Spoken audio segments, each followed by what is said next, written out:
Hey everybody, good evening. Today is July 13th, Saturday, and I came a little bit earlier for the live tonight. We were going to do a live just on the Alec Baldwin trial, but with the recent events on what happened with President Trump, I decided to do a little bit earlier so that we can go over what happened and what is going on right now.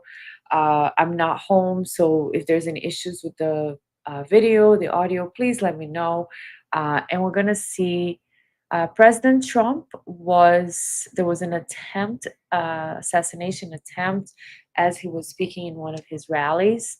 So this is very powerful and strong image. So I do warn if you have children or something to, be careful with that. And let's just watch how it went down.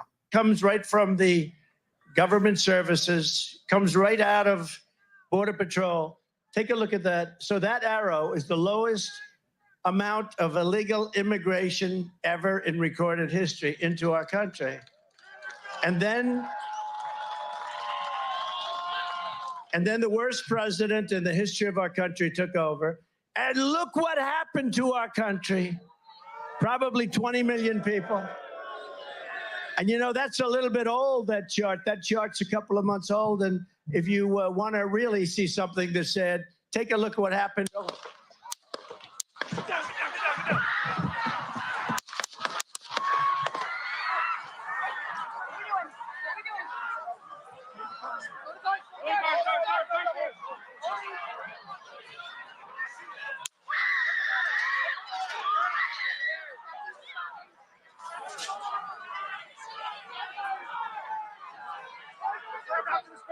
Move his hair. Hold. When you're ready. On you. Ready. Move. Up. Move. Go. Up. Hawkeye's here. Ready. You ready?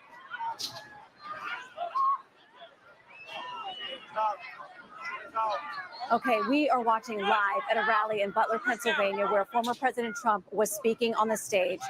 There has been some kind of disturbance that clearly sets law enforcement and Secret Service into motion, immediately jumping around the former president in a protective mode. The crowd has been screaming. They are standing by. You can hear some voices there saying, "Are we ready to go? Are we ready to go?" We are looking at President Trump. This does not look good. I'm going to be honest with you. From what we can see right here, it looks like they are attempting to move him out, that he may have been injured. He is holding up his arm. He is pumping his fist, but clearly Secret Service wants to get him out of this situation. Wow. Uh, he was bleeding, and I have to say, this has gotten me for sure. Uh, to watch someone that has been fighting for so long, for the country, fall, bleed, and get up saying fight, fight, fight. I mean, they have gone after him in every possible way that anybody could go after a candidate. And he's still he's still fighting for the country because he doesn't need to be running for president. He has plenty of money. He could be living, a very nice life. And I highly admire President Trump, and I feel for him and his family today. Take a moment to pray for them, and very sad that we're witnessing this. Not surprising, right? With how the country has gotten as far as violence goes, as far as everything that has happened so far. Definitely not surprising that this has happened tonight. So I'm gonna go real quick to Twitter here for a few comments in the meantime, and then when it's 8:30 is when I'm going to start with the Baldwin trial coverage. So this is, I think, from Elon Musk. No, that's the DOI guy, but Elon Musk. I know he had tweeted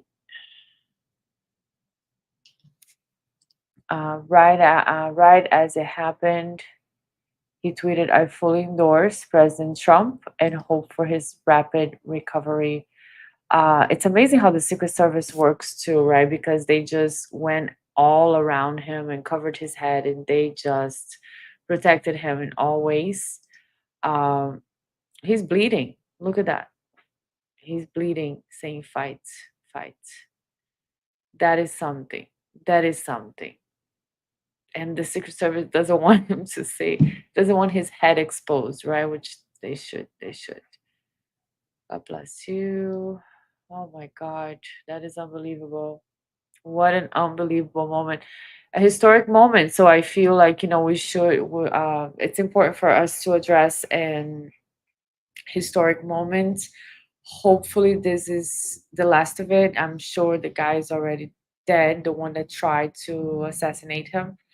But unbelievable, unbelievable that they try to do this to the president. So let me just see here what some of the people are saying on Twitter. Um, it just got everybody just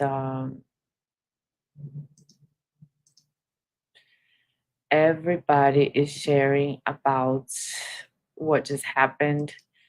I would be, it would be very hard for me to just come here and not address it, not say anything about what happened. This is the picture that is going around with blood in his face. This is the type of man running for president. Um, Seeing reports that President Trump will be at tonight's UFC fight with Dana White's Warrior Spirits. I don't doubt it. I really don't doubt it. Uh, Now, this is something that I heard from I was watching the Valuetainment PVD podcast, and they said that uh, President Biden on July 8th said, "We're done talking about the debate. It's time to put Trump in a bull's eye." So that is insane. That was something that he said. Um, Character assassination failed. Attempt to deplete savings failed. Attempt to silence failed. Only option left. Actual assassination attempt failed. Double down on private security. Uh, what else? Secret Service rushes Trump off stage after he falls at rally. CNN, CNN is reporting this was a fall and not an actual attempt of assassination. That is insane. How dumb do they think people are, right? Um, we got here the president's detail has been asking for beefed up protection and resources for weeks, but has been rebuffed time again and again by Biden's DHS. They had the Secret Service, the leader of the security should resign. We could hear him. Let's see this. So we walked up, and probably 5 to 7 minutes of Trump speaking. I'm estimating here. I have no idea, but we noticed the guy crawling, bear crawling up the roof Wow. of the building beside us, 50 feet away from us. So we're standing there, we're pointing at the guy crawling up the roof. And he had a gun, right? He had a rifle. A rifle. We could clearly see him with a rifle. But why wearing this Absolutely. hat though, sir? We're pointing at him. The police are down there running around on the ground. We're like, hey, man, there's a guy on the roof with a rifle. And the police were like, huh, what? Like they didn't know what was going on. We're like, hey, right here on the roof. We can see him from right here. We see him. He's crawling. And next thing you know, I'm thinking to myself, why is Trump still speaking? Why have they not pulled him off the stage? I'm standing there pointing at him for 2-3 minutes. Wow. Secret Service is looking at us from the top of the barn. I'm pointing at that roof, just standing there like this. Oh wow. And next thing you know, 5 shots ring out. So you're certain that the shots came from that guy on the roof? 100%. 100%. And he was up there for a couple of minutes. He was up there. You saw him up there for a couple of minutes. Absolutely. At least 3 to 4 minutes. And you were telling police and the Secret Service. We were telling the police. We were pointing at him for the Secret Service, who were looking at us from the top of the barn. They were looking at us the whole time when we were standing by that tree. Could they see binoculars? Could they see him? Probably not, because the roof, the way the slope went, he was behind where they could see. But But why is there not Secret Service on all of these roofs here? I mean, this is not a big place. Did you see? I mean, obviously, everyone when the shooting started, everyone was very panicked. Oh, Did you see what happened to him at all? oh yeah, they blew his head off. Okay, sorry. Secret Oh, Service blew his head off. Okay, we just be the careful because report is like, we don't don't want say colleagues that. watching. But you're pretty sure they shot the guy. Absolutely, 100%. Okay. Yep, Mm. You saw that happen? yep, yep, Okay. yep. And did you see them go up to him afterwards, or? They crawled up on the roof. They had their guns pointed at him, make sure he was dead. He was dead, and that was it. It was over. Wow. That's unbelievable. Just a few more minutes on this subject, and we are going to start with the Baldwin trial today. But just, absolutely crazy. I know the vibes are all in trouble now. Let's see if anybody has said anything else that is pertinent. And the people, right? The people behind him must have been also very, very scared. Uh, Age isn't the issue. This is a good one from Russell Brand. In the election, it's stamina. Trump showed he had plenty of it, unfazed. That is something we have never seen before, right? Cannot wait to cast my vote for this man, President Donald Trump, on November 5th. Patriotic blood boils like never before in support of this great man to make America great again. Um, that is everybody has the picture of the. Oh, okay. Here's Alex John Jones and this guy we just saw. So just a very very important moment. Now let's see what about this. The Reid Hoffman of the world got their dearest wish, but then the martyr lived. Um. Okay. This is.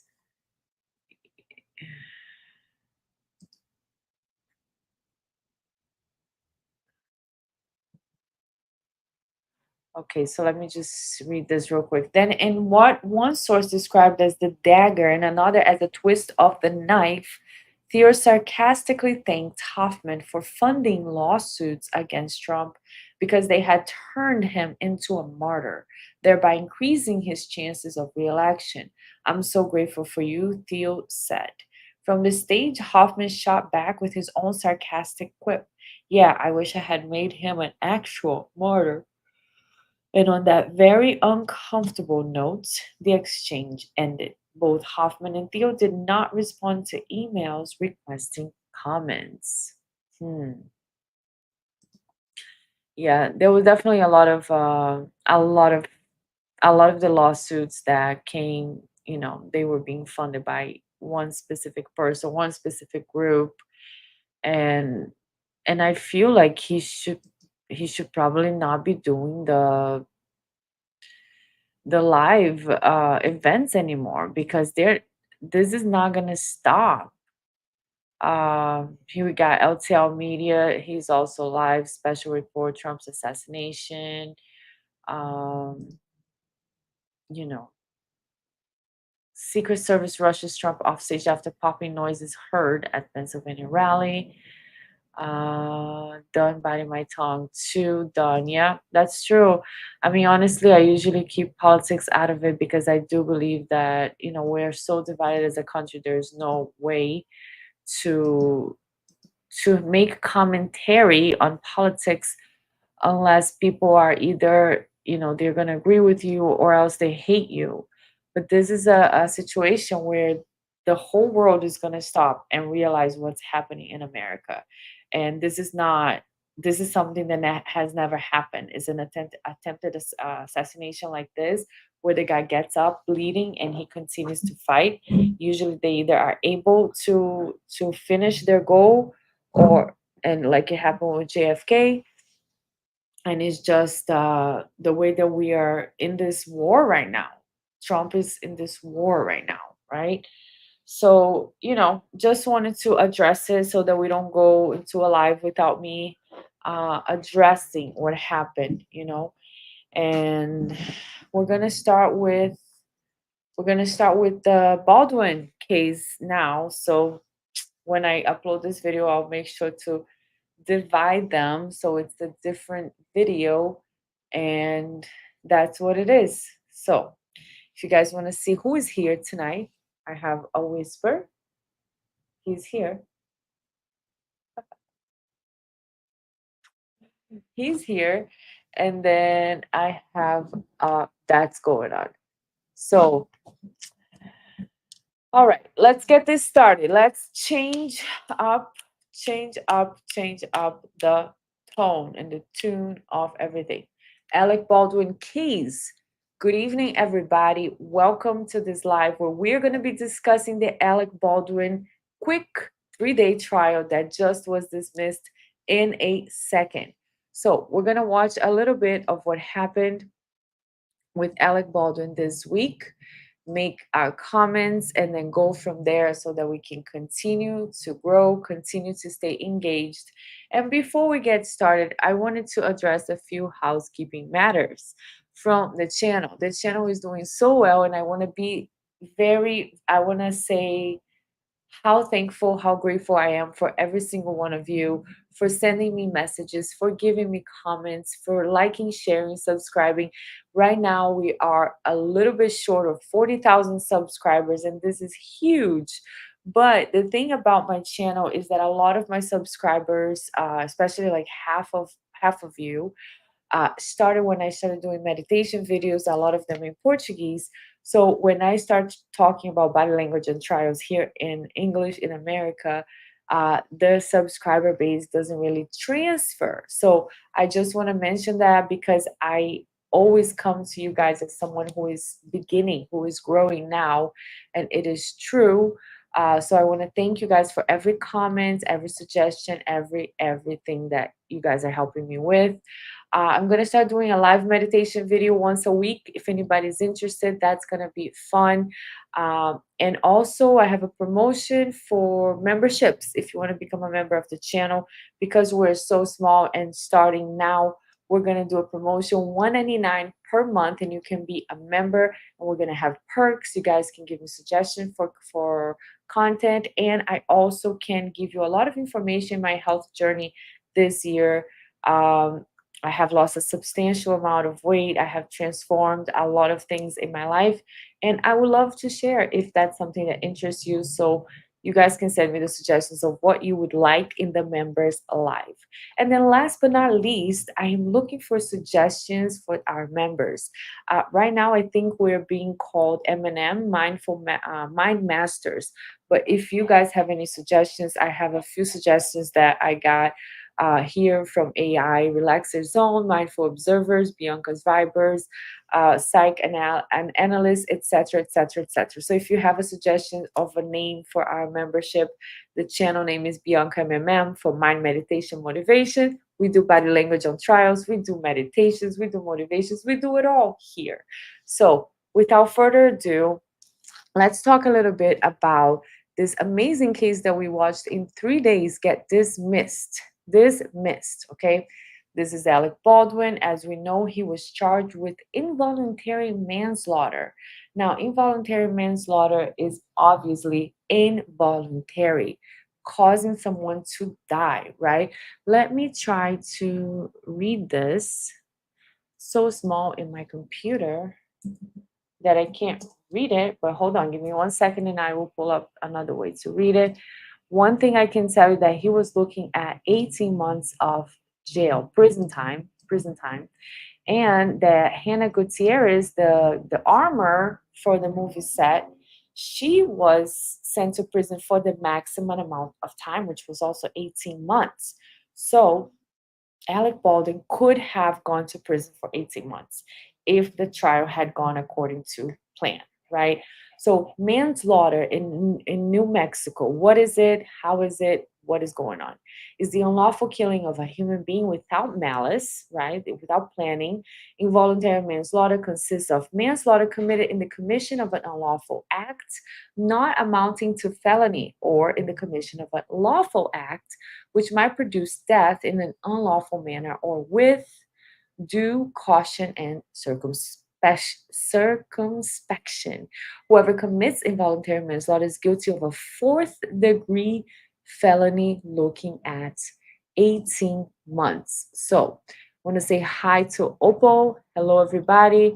And my aunt from Brazil saying, my God protect us. Amen. He will. He will. He always does. So here's a little clip to introduce the dismissal of Alec Baldwin this week and a little bit of what the prosecution was like. So let's just count 1, 2, 3, and that should come. The video should start. Your motion to dismiss with prejudice is granted.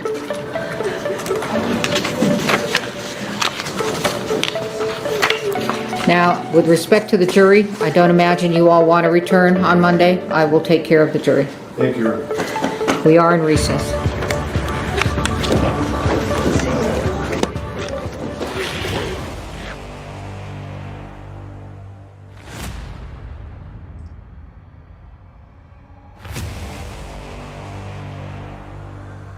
The cameras are catching Miss Morrissey signaling witnesses while they're on the witness stand. We've all seen in movies of television, performed by thousands of actors. And the scene that continues after lunch is the same scene, it's just not unfortunately captured on videotape. And the scene they envisioned and acted out, that prop gun was positioned in the afternoon soap. Erlinda Campo. She did a great opening and she resigned on day 3. As States Exhibits number 7 and number 8. May I approach you?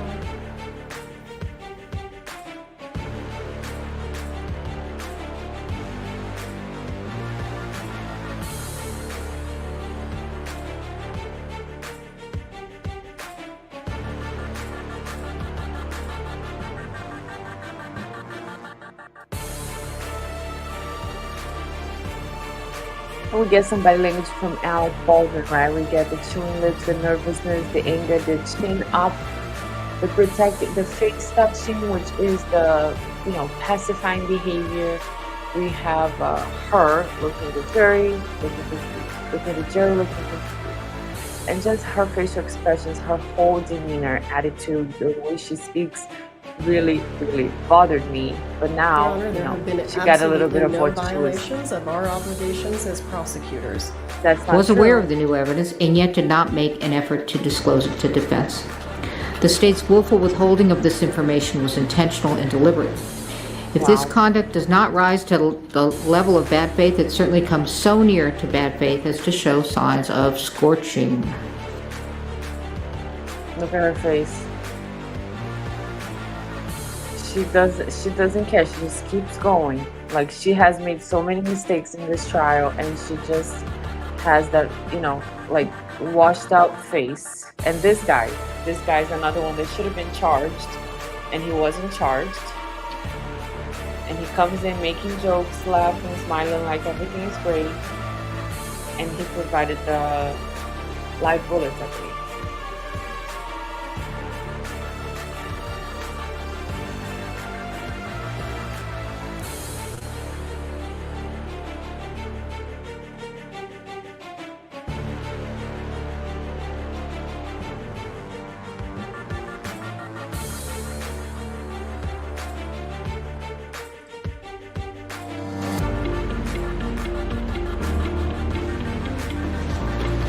Dismissal with prejudice is a very extreme sanction, and case law is very clear that because it's very extreme, I have to go through every single element, and I have to make a very good record as to why I'm seeing what I'm. So, was aware of the new evidence and yet did not make an effort to disclose it to defense. The state's willful withholding of this information was intentional and deliberate. If this conduct does not rise to the level of bad faith, it certainly comes so near to bad faith as to show signs of scorching. Prejudice. When discovery has been produced late, prejudice does not accrue unless the evidence is material and the disclosure is so late that it undermines. Dismissal with prejudice is warranted to ensure the integrity of the judicial system and the efficient administration of justice. Your motion to dismiss with prejudice is granted.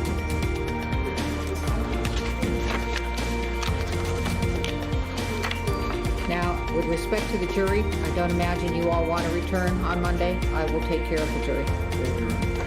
We are in recess. Good for you, Alec.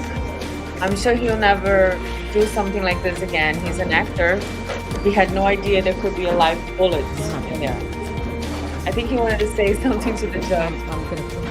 And she's like, dude, I'm busy. Okay, I'm a very close person. Go ahead. Thank you all for your help. Beautiful. Beautiful, beautiful. I mean, really, the prosecution did this. She asked for it. She did this, right? Over and over and over and over. She was accused of hiding evidence of misconduct, of talking to the witnesses as they're testifying. She's gesturing. And as we saw in the little video in the beginning, as the defense is doing their opening statement, they're addressing the jury, opening statement, she is mouthing, saying, no, it's not, and making a face out loud, which is completely inappropriate. She's supposed to just stay there, sit, and wait for her turn. She can't wait for her turn. She can't. What is that noise? She can't wait for her turn. She can't wait for the judge to finish. She even interrupts the judge. So, fine. That's just a behavior issue. Okay, fine. But the fact that she hid the evidence, that she was aware of the evidence, that she allowed the evidence to be put under a different case number, so that if a new attorney would pull up the case, like let's say Alec Baldwin hired a new attorney, the new attorney would be like, okay, case Alec Baldwin, let me search. He would get all the records except for that report, because they filed it under a different number, right? So before this case was dismissed in the first day, I had a few slides made for the facial expressions that we found, so that we can learn together a little bit more about body language.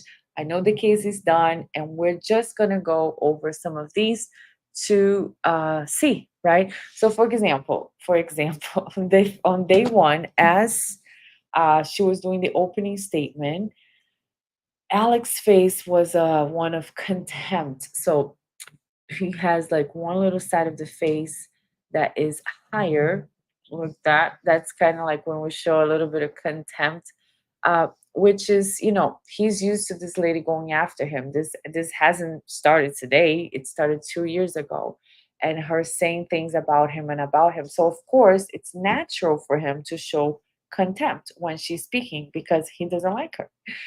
So I'm not, not saying, I'm not judging. I'm just showing that this is the face that he had. And it's funny because I had one of you wonderful, wonderful people. I'm going to find his comments on Twitter. But he said, well, but he's an actor. Like, how can we read body language if the person's an actor? I'm sure he's going to be trying to put in some type of performance, right?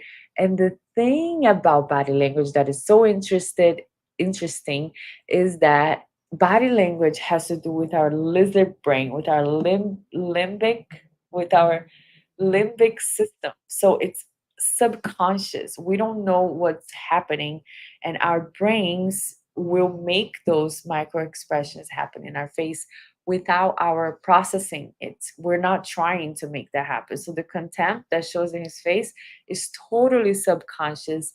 It has nothing to do with him being an actor. It's the lizard brain, the subconscious mind, the limbic system that naturally happens, and that naturally makes the facial expressions happen. So, oh, now that that's getting darker, the light got really, really, okay, that's better. The light got really, really bright all of a sudden. So, okay, so we got the contempt from Alec in the first day. And contempt is tightening one side of the mouth. Most facial expressions are symmetrical, right? And they look like the same for both sides of the face, but contempt is symmetrical, and it happens on only one side of the face. Hello, we're all mad here. I'm glad that you are here. How are you doing tonight, my dear? Okay, so we have that, and then we have her face as RBF, which I won't translate right now. Okay. So this is another shot that I got from the trial day one as they were talking about the evidence and everything. You can see all three of them. There are in, huge disagreements, body language type of thing. You have his wife in the back, and she has a sad expression mixed with a little bit of anger. Her eyes are drooping. You have his brother with the lip pursing like this, and also the corner of the lips are down for sadness. You have even his chin is frowned, as a sign of disagreement, of sadness, of grief, even. And then you got Alec touching the face, pacifying behavior. And a lot of times when we touch our faces, is just a brain way of releasing some stress, right? Because you're sitting there, you can't go anywhere. You are in a position of, you are in a trial, you can't get out, so your brain's looking for ways to escape. Here we have another shot of Alec with the pursed lips in disagreement, and again the sign of contempt, because he's just listening to this prosecutor go on and on after knowing that she has been acting with so much, she has been acting inappropriately, she has been acting, um, saying things about him that she doesn't like him. We're gonna see that later, but he is not happy with her. He's not happy to listen to her. He's not happy about sitting there having to go through this. So in this phase, we have a chin down, we have the frown, the fear, the apprehension, concern. We notice how people often may not say anything, but reluctantly or otherwise accept, acknowledge, or agree with something that is said. This is when they compress their lips together with the corners of the mouth pointed downward like an upside down U. And that's what we see here. Um, mm, we're all met here much better now. Hope you're having a wonderful day. Sure, I am having a wonderful day. Even though I was sad about what happened earlier tonight, we talked about it a little bit. Um, but we're staying the Alex subject right now. And let me see. Especially when you're Alex's age, I have trouble sitting and staying awake. Yeah. When I sit still, I fall asleep. I saw him struggle with that. So yeah, that's why he just walked out to get a coffee. He didn't even say anything. He's like, I'm just gonna go outside and get a coffee. But yeah, he does this to like kind of like hold his face, pacifying behavior. It's so let me read this about pacifying behavior actually. We touch our faces to attend to our brain's need to remain calm and in a healthy state of equilibrium, or to enhance a moment.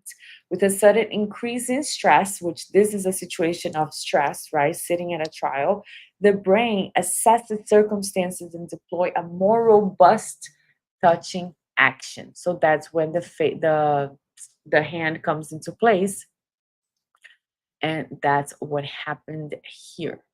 Then next we're gonna see his wife and his brother with a anger display here. We have her chin forward, his chin is forward too. Like you notice when people go fight other people, they say, what are you looking at? They have their chin forward, right, as a sign of aggression.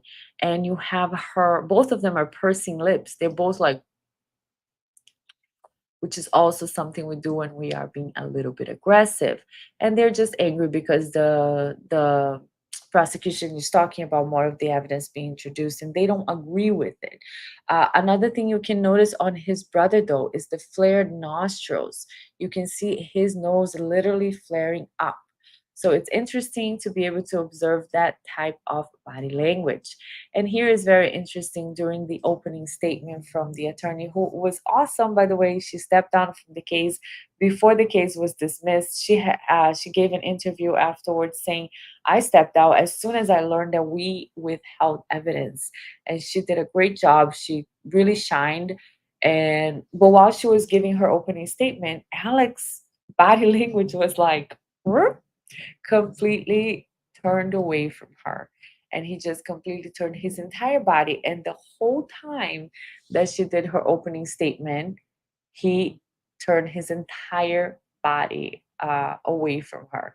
So that was very interesting as well. It's another thing. Sometimes we do that consciously, sometimes subconsciously, right? The whole body turning thing. So in his case, I don't know if he was conscious or not. This one is a tough one to say actually. This one is another one where Alec is yes, we're all mad here. Then Carrie lied about why she resigned. I mean, Carrie lied over and over and over again on the stand. I don't know if this is just something that she was confused about or if it just comes naturally to her. But I consider myself a very compassionate person, and I feel bad when I watch other people like suffer or go through crap. And this time when Carrie was going over, when she was like being sunk down and like humiliated, I was like, good, good, because she was a beeps, in my opinion, during the whole trial. And she just, is sneaky. She's always trying to have the last word. She's always interrupting. I do not appreciate her demeanor. And now that I know her actions are actually prejudicial, even worse. So here's another one, another still from Alec with the disappearing lips and anxiety. This is a display that he showed a lot in the first and second day, because and you see his wife here again looking very angry in the back. I don't know if this is his mother, but she looked um pretty appropriate the whole time, grieving face, just respectful and stuff. Just respectful. I didn't mean disrespectful. And Alec, again, with the pursed lips, the disappearing lips as a sign of anxiety. um yes, we're all mad here saying she was also a bully during the Hannah Gutierrez trial. She was really a bully. So here we have hand grip, which is a sign of frustration. We see Alec doing that in the back behind the defense attorneys. Let's see. These are just a few. Okay, so that's it for the stills, for the body language stills that I wanted to show you guys from Alec on the first and second day. They definitely had a lot of overall, the body language of him and his family was similar. It was frustration, it was anxiety, it was nervousness, it was uncomfortable, and all of that. But now we're gonna get to some of what happened on day 3, which is how the case got dismissed. So let's see what we got here. Rounds. May I respond? I'm real not quick? finished. Okay. There you go. And the rounds that She acts like the courtroom is her courtroom. I'm not Ms. Popple finished. took from Mr. Teskey. I want the court to understand that last night the defense reached out She to me. again. Okay, so the judge was not finished again, and Carrie's like, she's holding the microphone, like she can't wait to talk over people. And the whole trial, she has been disrespectful. The defense attorneys are like, I don't know how to work like this, because usually you say objection, relevance, objection, hearsay, and she just starts talking, and we don't know how to address this. And Carrie just like, even with the judge like, I'm not done speaking. Like, can you wait for me to speak? And then she's like, okay, okay. And then she holds the microphone, like waiting every second so that she can interrupt and she can start speaking, because what she has to say, oh my God, that matters a lot And said, "We want more you to bring than the rounds to anybody court else. tomorrow." And she got their message, and then they reached out to her again and Oh, said, and that was his mom. "No, never mind. We don't want you to bring the rounds Thank to you, court Ms. tomorrow." Morrissey. Thank you, Ms. Thank Morrissey. you. I don't. Th- Okay, where are they? Thank you. All right. Goodbye. She's a fighter, Well, though. I gotta actually, say that. I I'll want give her testimony that. from Ms. Popple on how she retrieved those. So the judge is So I starting to get a picture of what is happening, and I thought it was very interesting. Test. The secret. Wait, I bet she's the kind of person who even bullies her. Oh, don't say that. We're all mad here. No, then you kill me. No, don't say that. Don't say that. So, so it was interesting for me because I usually watch this with Emily D. Baker. I watch her during the day. Sometimes I watch The Lawyer. I like all those YouTubers, the lawyer ones, because they do have a great they have a great perspective on it because they will understand certain things like, oh, this looks like a deal, this looks like that. Actually, yesterday I was watching it with Andrea Burkert. She's freaking amazing, and she had a whole panel of attorneys there, a lot of defense attorneys. She's a defense attorney, and it was very interesting to hear her perspective as everything was happening. And then later when I saw Emily, I was like, oh, look at that, Emily's thinking this is all nothing and nothing burger, nothing is going to happen, but at the end of the day things did happen. So here the judge is just like, Correct? I want to see He what's didn't test going any 4 rounds on. after the Hannah Gutierrez case? No. Okay. In the Hannah Gutierrez case, can you point out what types he did test from here? I'm uncertain what types he tested. But they only sent a certain different ones to the lab. We sent all of the... All right, let me ask it a different way. Do you recognize any of these types of bullets to have been gathered on the Hannah Gutierrez, on the rust set? The Starline brass with silver primer are similar to what was collected on set. And everything that was collected on set went to Ziegler? Yes. All right, thank you. I don't have any further. Okay, so here we're gonna go straight to the testimony with, let me see, Marissa Popple. Okay, we're gonna see Marissa Popple and her attitude with the defense, her attitude with the judge. Well, not really the judge, but she really got annoyed. She really got annoyed. She didn't want to be there. And that's what we're going to go with here. Casing. Okay, got that. Okay, 1 SIG 45 quote. So let me just go and fast forward to her testimony. Let's examine that for a second. When Seth Kenny comes into the precinct and he gives you ammunition, you vouchered it, right? I was instructed to collect the ammunition from Seth Kenny. Well, let me take a step back for a second just to make something clear. Investigator Popple, you're following orders, right, when you're doing these things, correct? Can you please stop referring to me as investigator because it's creating a misnomer? Okay, well, how would you? I apologize. I'm a not doing crime that. scene technician. I'm not an investigator. Okay, I'm only doing that because it's shorter than crime scene. Oh, look at her face.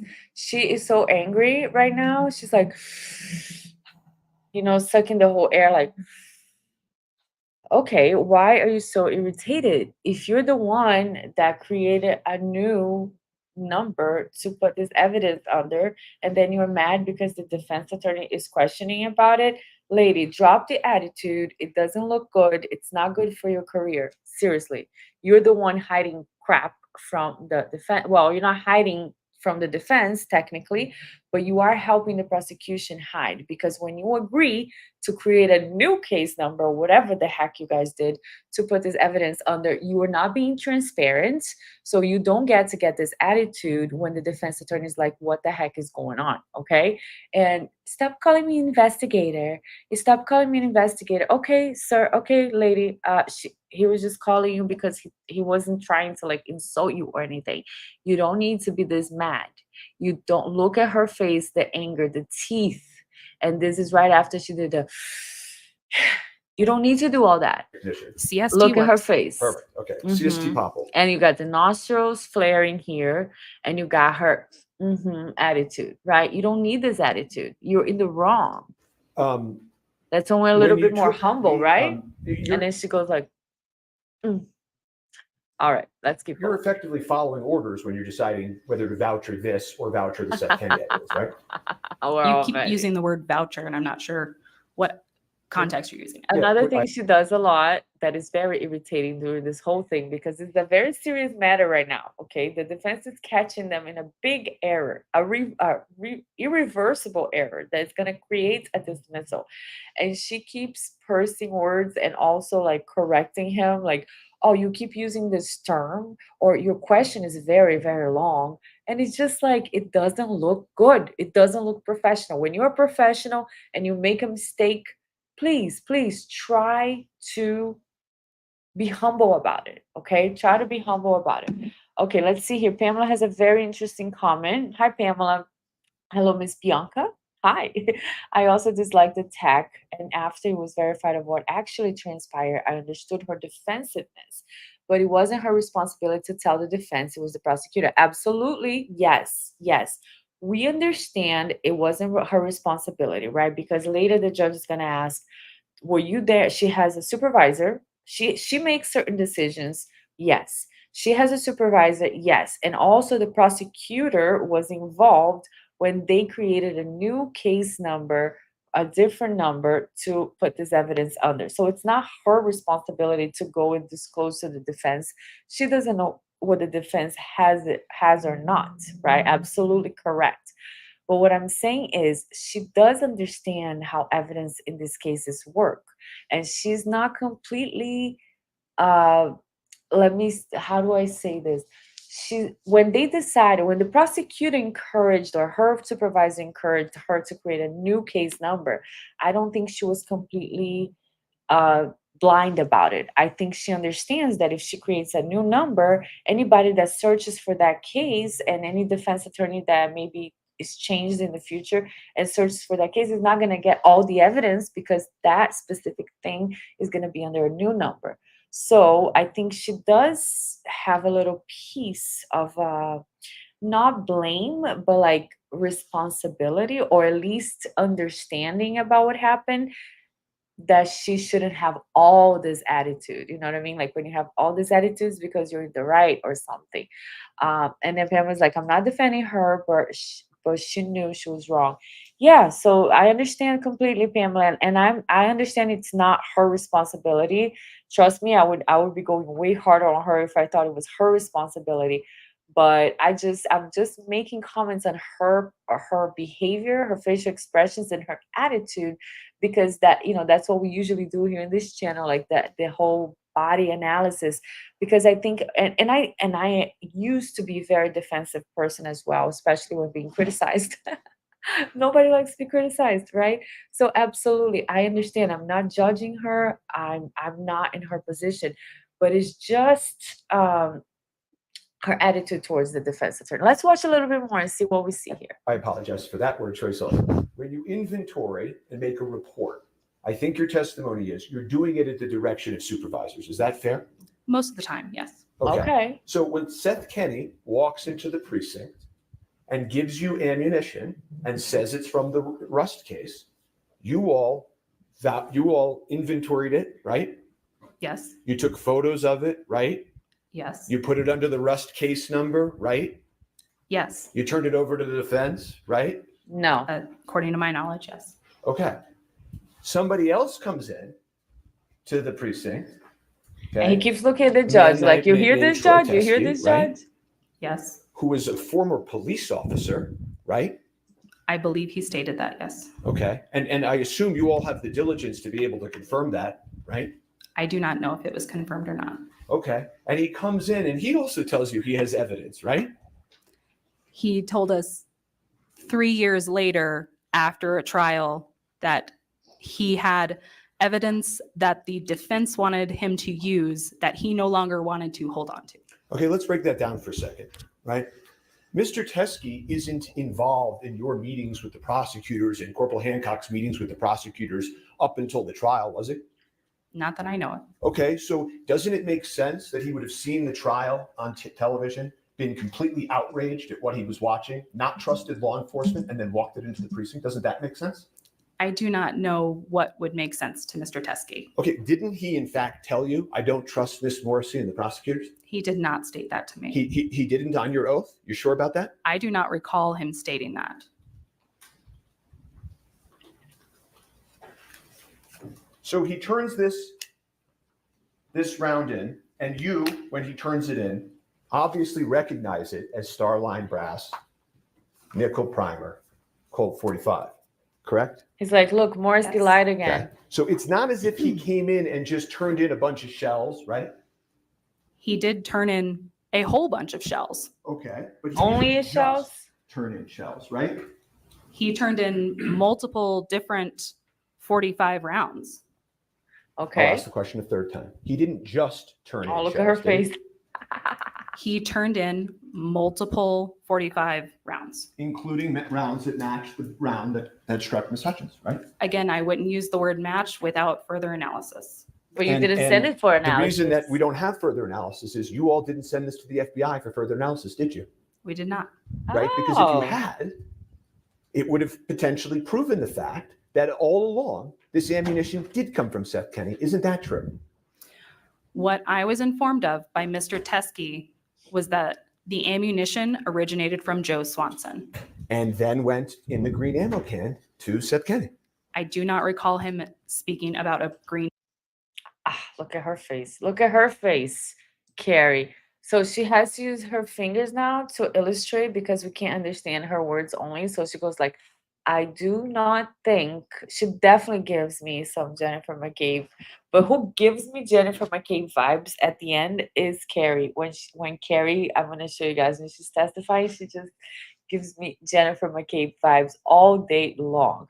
But the crime scene technician, crime, I don't know what she likes to be called, but she's now giving the the illustration here, and then Carrie is just like nothing matters, right, Carrie? Nothing matters. Nothing you guys do is a mistake. She looks perpetually confused again, like, why are you so confused? You understand what's going on, Carrie. Come on. Don't look so confused. You're a defense lawyer. You didn't turn in the evidence and now you look confused. So let's keep going. Ammo can. Okay. Well, let me ask you this. The other thing that you're saying, I took you at first to be saying, well, it's just a bunch of ammunition. Stop talking. There's testimony going on. The same type of ammunition. And then you've also stated in your testimony that it's like, well, there's this guy, Troy Teskey, that just walks into the office like it's random. When really Mr. Teskey and his involvement in this case was very well known to law enforcement, correct? I had never heard his name before. Okay, but he came in and he said, I'm here to give evidence about the Rust case, right? He stated that he had evidence the defense had wanted and he no longer wanted to hang on to it. Well, and he was the one using the word evidence. Okay. Hi, Glenn. Okay, so here's her. Look at her face. Just like she's like a bull, just like firing up, so angry, pursing the lips, doing all the breathing stuff, and her face is just like, oh, big swallow. I just want to get out of here. I hate this guy. Eyebrow raised. Everything he says is so annoying to her. You met him down at the first floor of the precinct. Confrontational. You were called because you were the person in charge of the evidence, forward, the CST, right? Yes. Okay. Okay, just remain calm. Said, thank goodness it's you. You're the perfect person to take this because you know all about the Rust case. And you said, I know all about He the must Rust sound case, so annoying right? to her. I don't recall that. Do you deny that? No. Okay. And then he said, to you,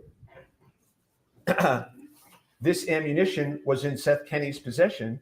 And you said Seth Kenny's law enforcement is well aware of Mr. Kenny, right? I don't recall that.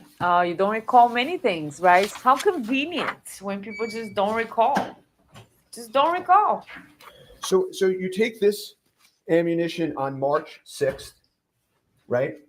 Yes. The standard operating procedure for the Santa Fe Police Department says you're supposed to make your report within 24 hours, right? Correct. Okay. So tell the court, did you make your report within 24 hours? No. I'm fairly certain that our SOP is that evidence should be submitted within 24 hours. I'm not certain on when the reports are supposed to be submitted. So do you want to take your answer back? Yes, I do. I apologize. Yes. That's nice. See, I apologize. I was we can enter that mistaken. SOP. No problem. In this case, many times there are police reports that are done the same day that the incident occurs. Can you agree with that? Yes. Okay. He looks at the judge again. How much longer after this revelation did you do your report? I believe it was. I love how he just looks at the judge like, you see what's happening here, Judge? Oh, I You see what's apologize. I can happening refer here? to my report freshman. I'm gonna make it a little. Oh, I have. I'm gonna make it a little bit faster here so we can get through this testimony. 1.25. I believe it was the following month. Whoa, that the report was made. That sounds like a long time. No? Yeah, it was approximately a month later, right? Yes. Okay. What happened during that month? Right. CST What's going file. on? To be fairly honest, I went out of town to visit my dying mother. Okay, no attitude sorry about needed. that. I'm sorry Look to at hear her face. Oh my gosh. This is absolutely unnecessary. Like, you don't need to do that to the defense attorney. He didn't kill your mother, okay? I lost my mother too, and you don't need to be like that. Like, well, you don't need to do all that, lady. Glenn, I hope I can recall. I don't recall from everyone listening. Just say I don't recall, and then just variations of that. I don't remember. I'm not sure. I can't. I don't remember. I don't recall. Do you deny it? I'm not sure. Like the funniest thing was Carrie, the prosecutor on the stand, and the defense attorney is like, "Did you call him a? I think it was a jerk or something, or something worse." I don't recall. Like, it's something that you would recall if you call somebody something like that. But we don't know. Oh, look at her attitude. She's got her arms crossed. She's got her chin up. So this is a perfect study for body language, guys. We like to study. Look at this position. Look at the neck, the chin up, the protecting her body, but the chin up sign of aggression of let's go, let's fight, right? Because I just gave you a sad story about me, and now I want to see you attack me again, sir. I want to see you attack me again. So, were you out of town that entire month? I don't believe it was the entire month, no. Okay. So now she's back. Who was involved? She's calming in the down. word choice She's in going this down a report? little bit. Myself? You didn't have any input? Because this doesn't look like the same language you use in the other reports. Well, on a normal basis, I don't have conversations with people involved in cases. Uh-huh. But you there did. was also other officers there I love that this were aware of this. answer. Corporal Hancock was aware of this, correct? Sure.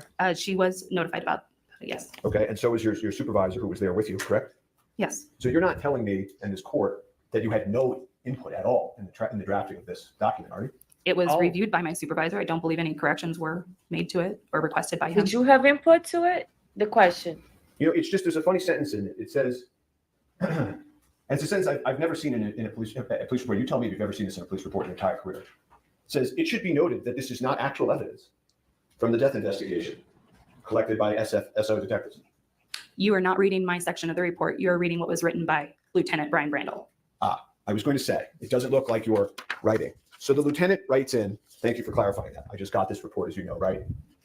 The lieutenant writes in, As you "It know, should you be guys noted that didn't this give is it not to us actual before evidence because you from were the death hiding. investigation collected by SFSO detectives."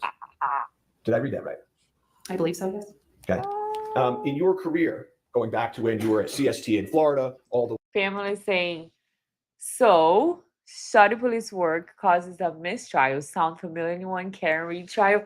The problem with that is that in the Karen Reed trial, we have Judge Bev, and we can't count on Judge Bev to dismiss a case. Come on, come on. Judge Bev is like, no, we're getting this lady. She has resting FU face. That's true. Whisper, come here, Whisper, come here. Oh my God. Oh my God. He's so big. He thinks he's a baby, but he's so big. Here you go. way through the present. Have you ever seen such a sentence in a police report in your entire career? Not that Not exact evidence. sentence, no. What kind of Yeah, me sentence neither. is that? Not evidence.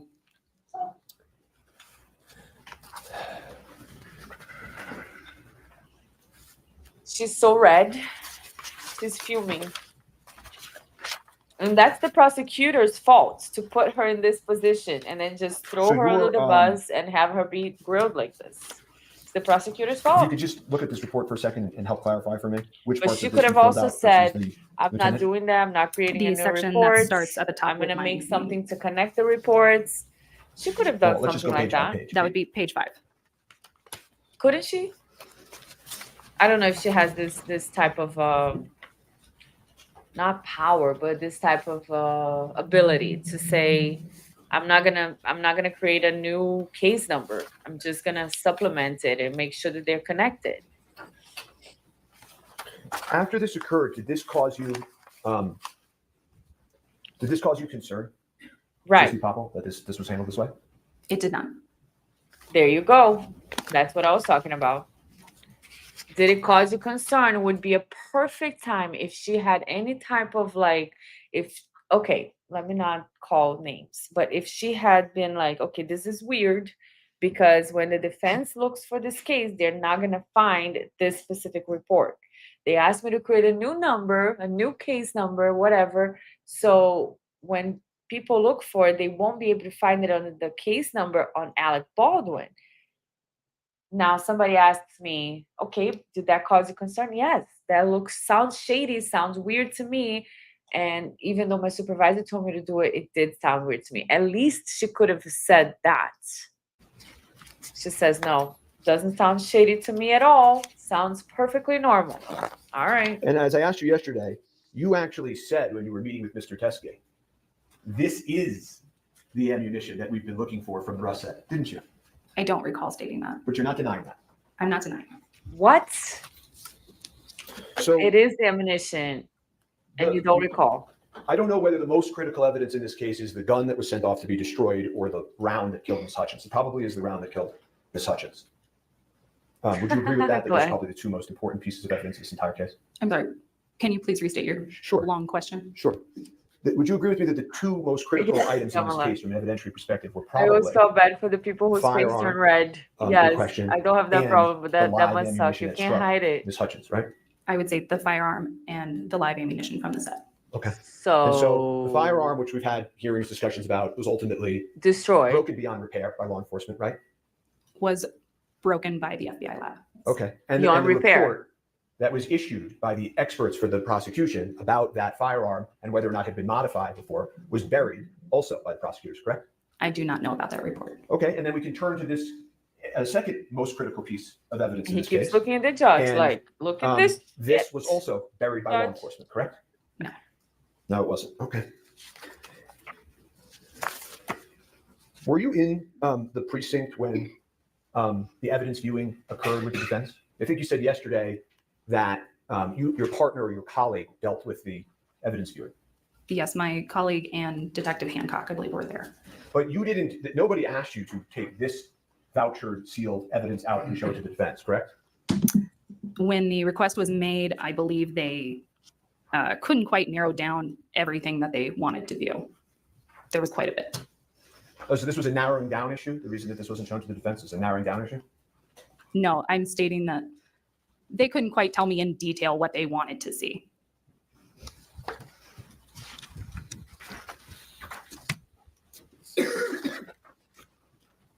The request from the defense of all ammunition was taken by law enforcement to not mean the ammunition that you recovered that matched the ammunition that struck Ms. Hutchins?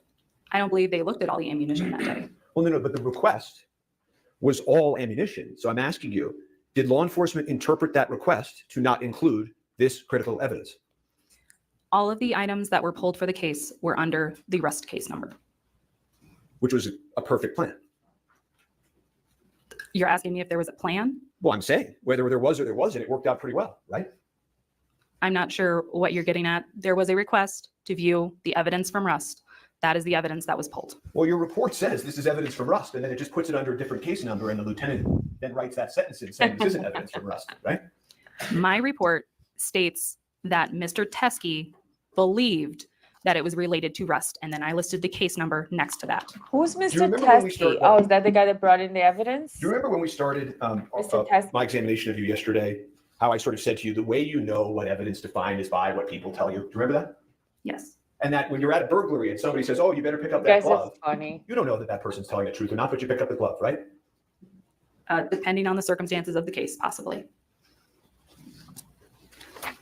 And here, a retired member of law enforcement walks into the precinct, who's known to law enforcement, who turns in the matching ammunition, who tells you it's involved in the case, where there's tons of corroboration, both by what he provides and the history that law enforcement knows about this man. And you put it under a different case number, right? Right. I'm sorry, what was your question in that long statement? You put it Oh, under look a at different that. case number. Yes, as I was instructed to do so. And the attitude, and the attitude, and the eyebrow raised, one eyebrow raised, like, yeah, as I was instructed to do so. Finish up so that Ms. Morrissey can cross-examine. Yeah, I'm trying to review this in real time. Her breathing is accelerated. A lot of stress So going I on, you will know. I definitely don't envy her. Pass the Would witness not want to be in her position. in a moment. 1 second, Ruth. All right, Glenn, I pray. Oh, and I asked you For your this comment, and I took it yesterday, out but I real want to ask quick. again, which is you told Mr. Teskey that you would write up a report because of how important this was the very same day, didn't you? I don't recall stating the very same day. You don't deny that, though, do you? I don't deny it, but I don't recall it. Okay, nothing further. All right. Turned down for what? For the record, that was State's Exhibit 29 that showed the witness. All right, are we going to admit supplemental into evidence? Please. Well, somebody move it in. Okay, so I wanted to show that one. Then, so this is her, Marissa Popple, right? And now we're gonna go, unfortunately, to this guy who I don't like a lot. He apparently has a lot of culpability on this. He provided live ammo and he got a deal real quick, and possibly one of the people that had the most culpability, him and the guy that was the guy, what was his name? I forget his name. The guy that was responsible for the safety of the freaking set, right?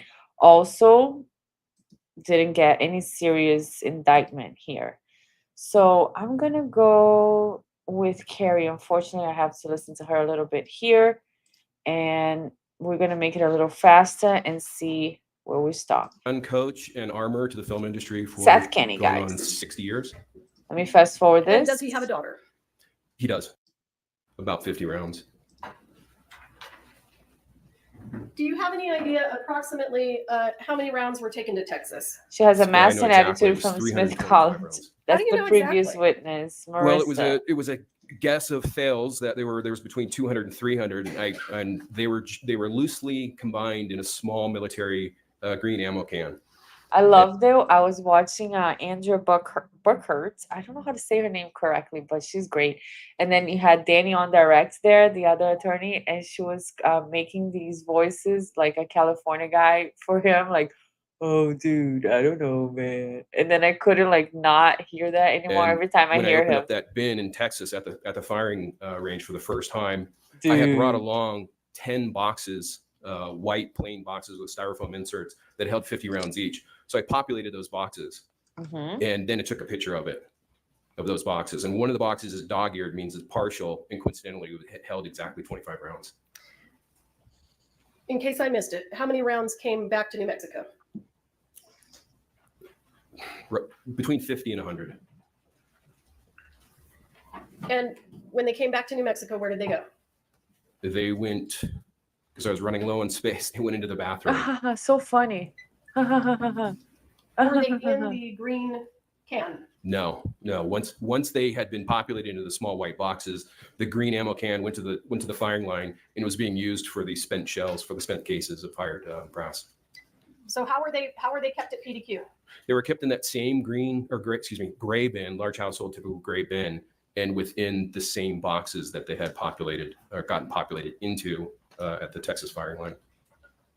So I'm going to show you what has been previously entered into evidence as Defendant's Exhibit A21. Do you recognize that? I do. What is that? That is that gray typical household bin marked live ammo 1883. Live ammos.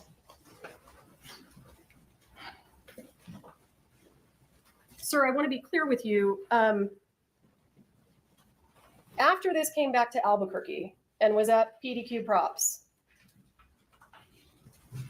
did you then become involved in providing props and ammunition to the set of Rust? Can you ask that again, please? Did you provide props and ammunition to the set of the movie Rust? I did.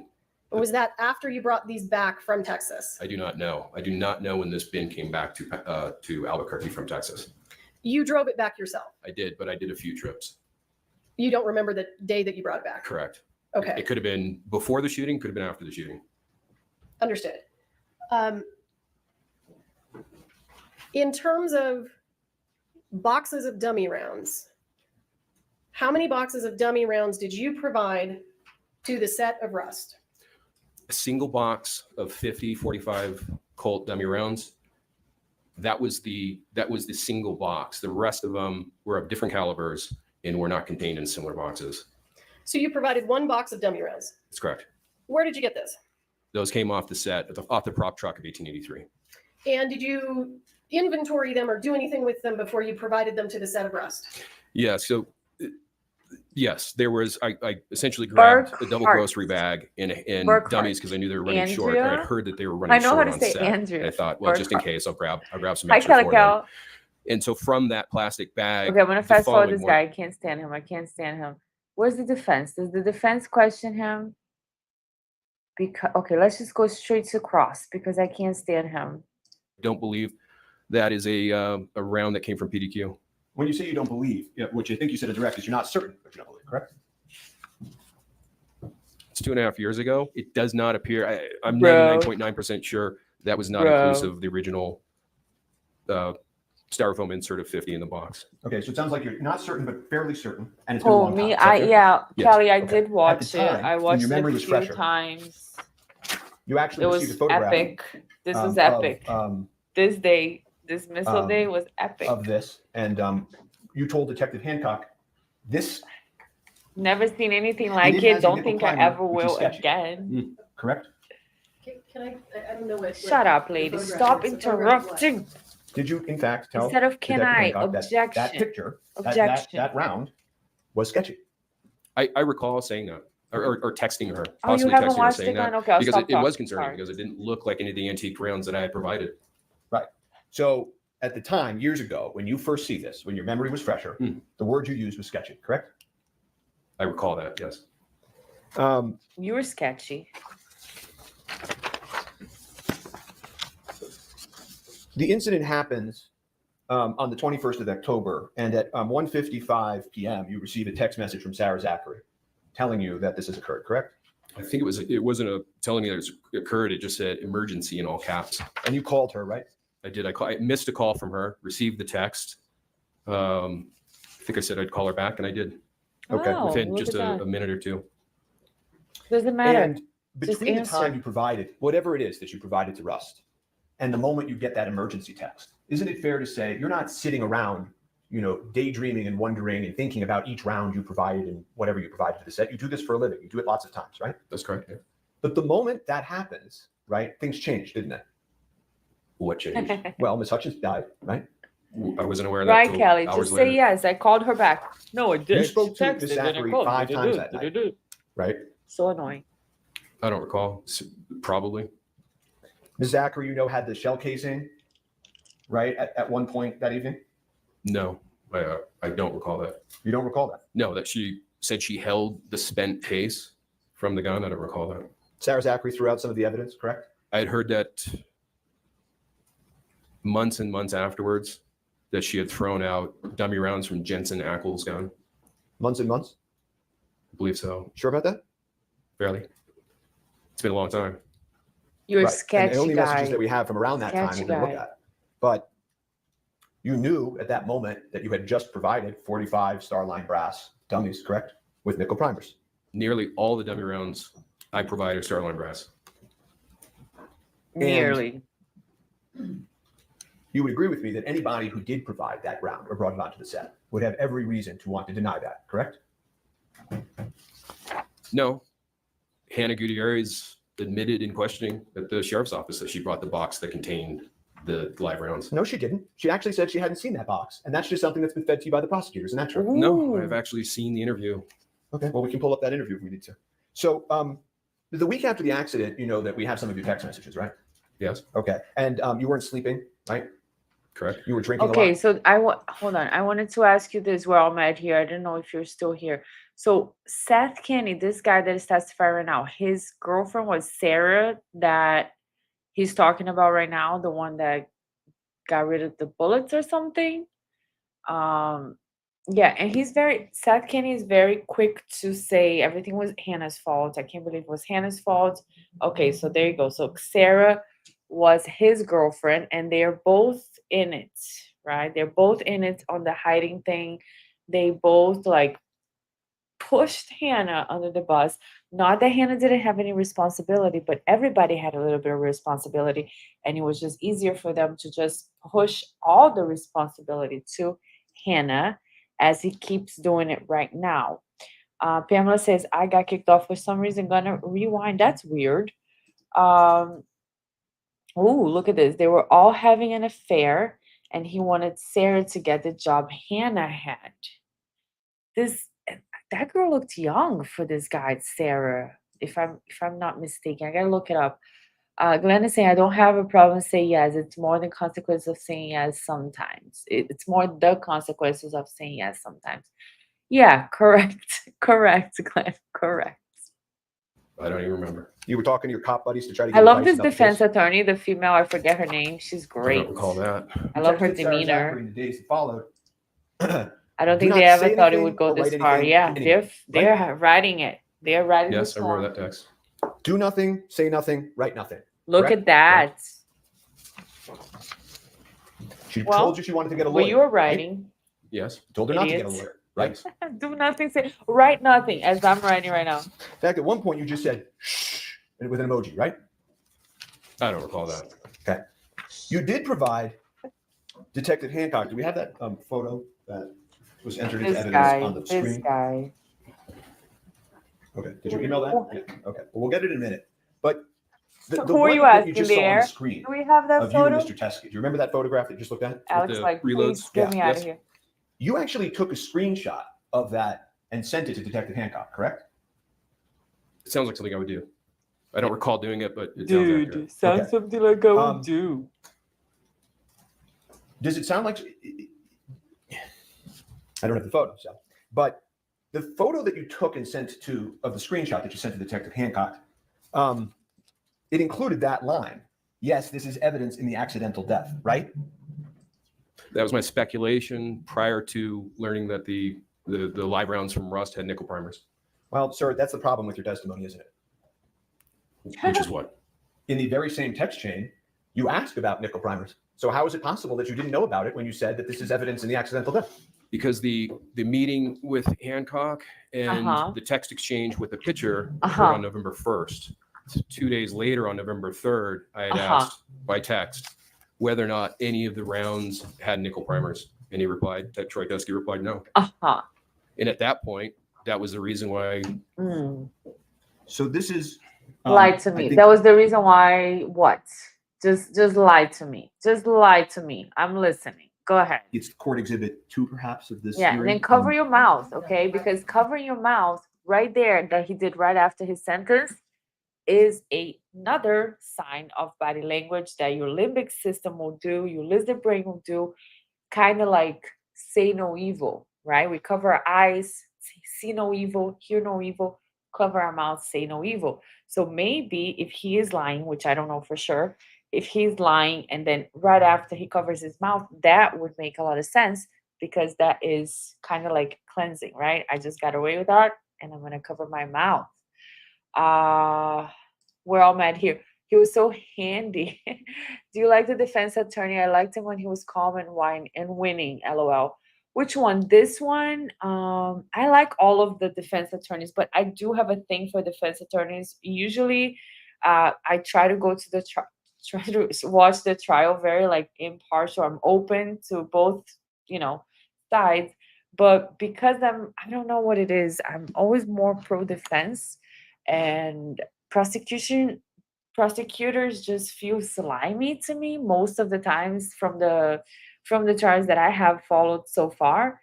But at first I wasn't sure if I liked this guy. I know I like the other one, the bald one, which I'm sure he has a name, and the female attorney.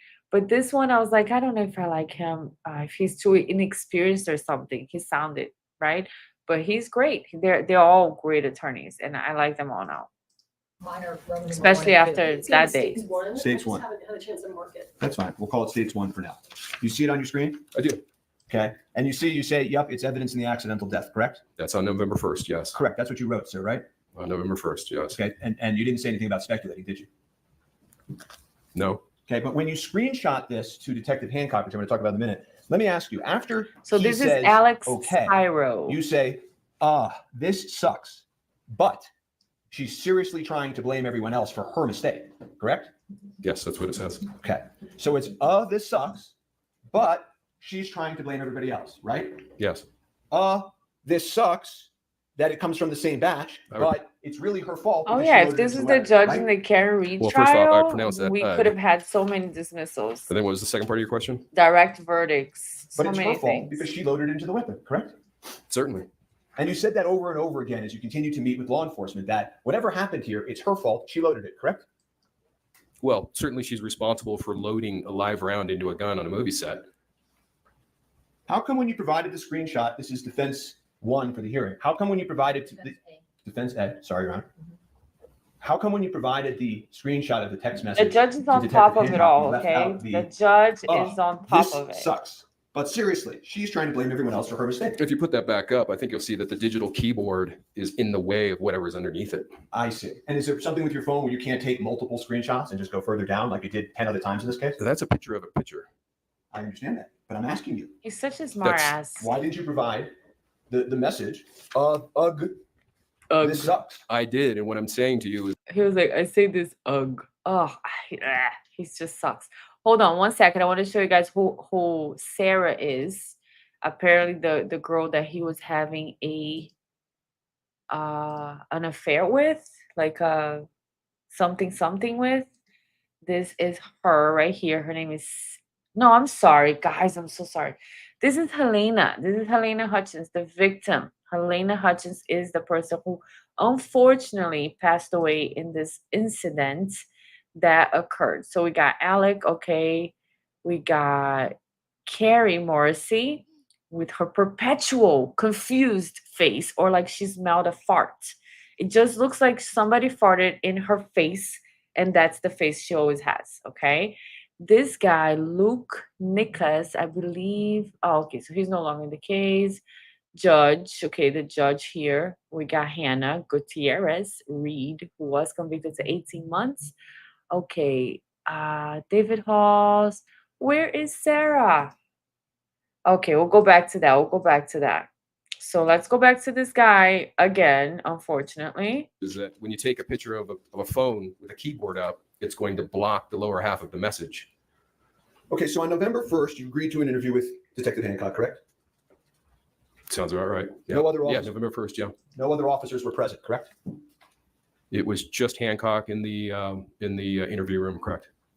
And you talked about your phone call that you made with Troy Teskey, right? I did it in front of her. No, I know. You were very, very cooperative, correct?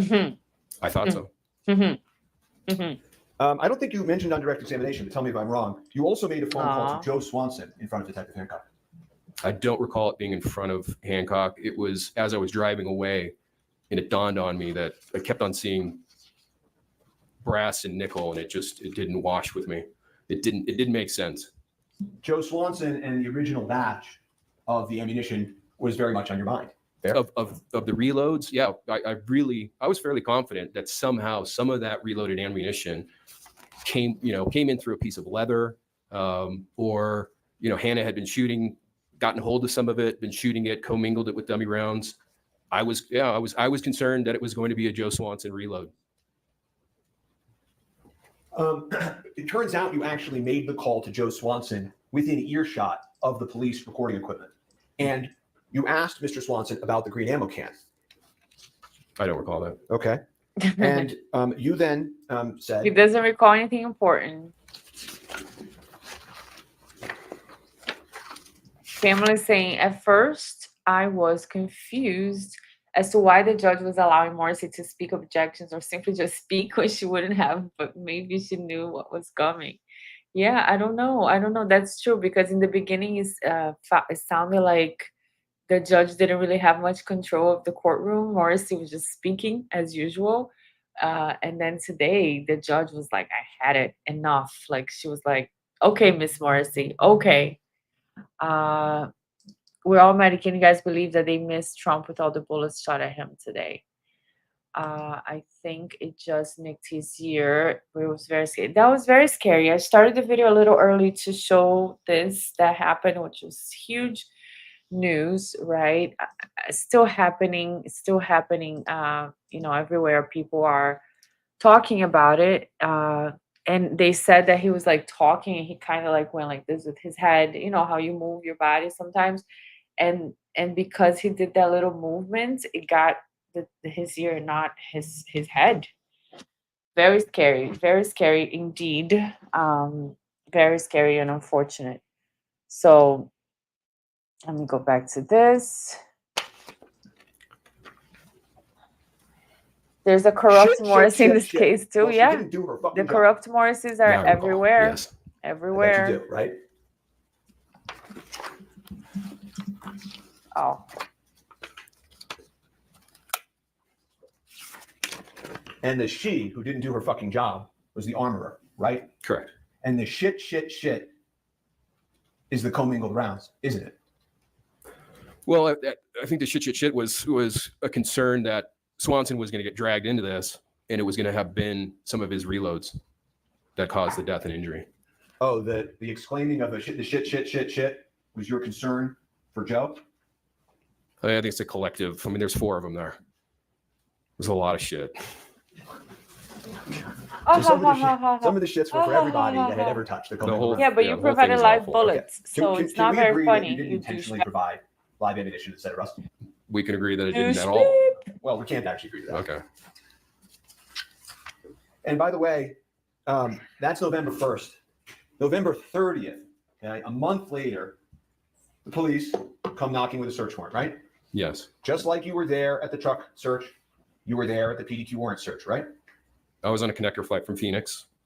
I'm glad you mentioned that. Both times, both at the truck and at your the search at your prop house, both times you happened to be grabbing onto a flight. Calico says no one is left. No, sir. actually, I was in Las Cruces on Bruce Willis's final movie, finished that, and was heading to the Rust set directly from Las Cruces, driving in the Sprinter van. That was after you got the code to the safe, right? I recall that I got the code while driving. So if law enforcement Yeah, that's were true, represented in Pamela. this courtroom It's that they the needed person you to definitely open up the safe, already. that's why you were at the truck search. That's not actually true because Sarah Zachary had the code, they had the code. That whole story about needing you there for the code is pure fiction, right? I don't know that it's fiction. I think it was more along the lines of Hancock wanted to interview me, and also I wanted to be there to assist in any way that I could have with the investigation. So, Sure, he wants to sound like he's this helpful guy, but like, oh yeah, Hancock wanted to interview me and I wanted to be helpful.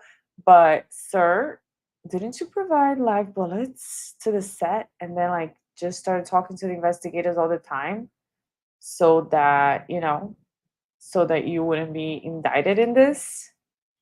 Isn't laughing a nervous reaction? Yes, Pamela, absolutely. Laughing is definitely a nervous reaction. I don't know if you're talking about when he was laughing about shit, but I feel like he was trying to get sympathy. You know what I mean? Like he's trying to be cool, to play cool, like the helpful guy, and he didn't take any responsibility for anything. He just threw the young girl under the bus, which she had her responsibility. I'm not denying that. But I'm just not a fan. I don't have any evidence against this guy. I'm just not a fan. And sometimes it's just how people rub me the wrong way. I can't point it. I cannot put my finger on it. I think But they're something being about cordial him. in waiting for me Something about to him. show up. But yeah, laughing Okay. definitely nervous. Back to Nervous. PDQ. The warrant was signed by a reaction. judge authorizing them to search your property, right? I saw that, yes. And when you saw in the warrant that it talked about the reloads in the green ammo can, you actually started to text Detective Hancock, upset with her for including that in the warrant, didn't you? Yeah, like he's very aware of what was happening. You had video surveillance at PDQ, correct? Shift There the was, eyes. I don't recall exactly. That's a new one for me. I'm gonna At I'm gonna what copy point that, the Kelly. camera overwrote itself. Oh, Well, look, that wasn't my Whispers in question. the My back question was just behind. you had surveillance footage at PDQ. In fact, in He's the done waiting for Yeah, but me. He's excuse like, me, all right, if, I'm if just the gonna, footage has because been he wants me to go to bed with him. overwritten, then I don't have it. I'm coming, Whisper. you have surveillance equipment there that records whether So it's he's overwritten or not. You don't know. watching. They Is that have testimony? the warrant. I have surveillance equipment. Yes. Okay. Okay. And See how slimy this is. Okay, they have a warrant to search the premises. He calls the investigator and say, "I don't like something that is on the warrants," and then he is on the camera watching them go through everything the whole time, which is fine. I probably would too. But the fact that he called the investigator saying, "I don't like one portion of this warrant. Can you remove that part, please? I don't like that one." actually, during the search of PDQ, you were looking at your phone because you have a remote access, trying to see the surveillance footage of what it was catching. Remember that? I don't recall that, no. Do you deny it? If I was actually inside the premises, You're inside the premises on your phone looking. No, Pamela, I don't think that's what. Wait, let me read your question. Is there really a thought that someone purposely loaded a live round? Sorry, I admittedly didn't see the Hannah's trial. No, I don't. That's not what's going on. I don't think so at all. So here's what I know from the Hannah's trial. What I know that was the reason why she was convicted was that she worked in another movie set, right? Her father is a famous armor. She worked in another movie set. She was used to having live bullets and having her own weapons and stuff. She had worked on another movie set and she had some extra rounds. Let's just call it rounds, right? She would put them in her pockets. She would just grab like a bunch of them and put them in her pockets. At one point, this guy, Seth, he hired Hannah and she asked him, is it okay if I have some live bullets to be able to like practice when we go to this place to practice? He said, no, no, don't ever bring live bullets to the movie sets because that's a usually a disaster or something like that he said. So when Hannah was interviewed by the police, she pulled out these bullets, these rounds that she had in her pockets, and she thought that she had mixed them up. That's what she said in, I believe, in her interview, that she may have gotten from the old movie or from her storage, whatever that she was dealing with, that she got them mixed up, and that's how one got into the weapon. So it definitely was not intentional from anyone involved. Now, when Seth here is testifying, he's testifying that some of the rounds that he provided that could have also been live rounds got to the set somehow, but that was never discussed, that was never investigated, because very early in the when the incident happened, he was immediately very helpful to the police, started texting, calling the investigator all the time and say, no, come here and do this and do that. But he's the one that had the storage where they also provided bullets, rounds. And this is one of the things they're talking about during the dismissal, is that if some of these rounds came from him and we could have tested them, we could have proven that maybe it wasn't because of what happened with Alec, but it was because of the type of round, then we could have questioned and started the trial differently to defend Alec. And they didn't disclose that. They weren't transparent about that those types of rounds that were found. They just created a different case number to log them. So nobody did it on purpose, but definitely the live rounds that should never be in a movie set got to the movie set. So this is where this mess is heading. At the surveillance equipment that you have remote locked into your cell phone. I don't recall. It's possible. Yeah. I don't recall if investigators the are testimony there you and you're have watching on your given phone. this court Right. is at that point in time, right? There's a green ammo can there, correct? Yes. The same green ammo can you're calling Swanson and Teskey about in front of Hancock, correct? Sounds, yeah, roughly accurate, yes. Right. And written on it was the word empty, right? Was it? Oh, yeah, black ink next to the silver duct tape on top. Yes. And lo and behold, law enforcement doesn't find anything in the empty can, right? There was tags and office supplies and other things in it. But we know at one point there was ammunition in it, right? Last time was in Texas. Nothing further. Unless the court has any questions for the witness, I don't have any. Excuse, thank you, sir. So I was reading here one of from this attorney that was just questioning him now, Spyro. He defended Elon Musk, Jay-Z, Robert Kraft, owner of England Patriots. So he has a huge client list. And the other attorney, Luke Nikas, also graduate of Harvard Law. He's best known for his work in the art world, having represented museums, galleries, auction houses, and collectors. He also has recovered works of art by Andy Warhol and Pablo Picasso and led the defense in a forgery case that rocketed New York's art world. Wow. Awesome. Okay, so now what I want to do is go to her. Oh, this lady, man. This lady. I want to go to, hold on, because this one I time stamped. So we heard from Marissa Popple, Seth Kenney, now Alexandria Hancock. She is the lead investigator in this case. There's always one. They're always slimy, apparently. Not as bad as Proctor. This one just hid some stuff, did some shady stuff here and there, but All right, not so as bad you as Proctor. testified. A different Oh. case also, right? That one, the third one from the left, still looks similar. Wait a second. Okay, I just wanted to like not miss this beginning where the judge is gonna question her. That only one seemed similar. Let's see. One similar to the Starline brass color primer in Arizona, and that it's the third one. It's a 45 Colt. It didn't seem similar in the primer. It was different in the primer color. So In what why is it different in the primer color? because the primer on the third one it's a brass color. The primers that came from Rust were silver. These are you counsel. You need to come up. You need to look at this, counsel. Counsel, you need to come up. Counsel? I'm questioning. You're gonna need to see this. How many times do I have to ask you, counsel? Oh, look at Morrissey. I don't want to see it. I only see one silver here. Right, but this is in reference to the live ammunition. Look, you just testified. Oh, Let me just ask this. look. None of these look similar to the set on Rust. To the live ammunition. To the live ammunition on Yes, Rust. ma'am. Yes, Your Honor. But it still looks similar to what was on Rust. Yes, yes. Okay. It looks similar to these on Rust. For the dummies, yes. Yes, it looks similar to dummies on Rust. Dummies, but not live.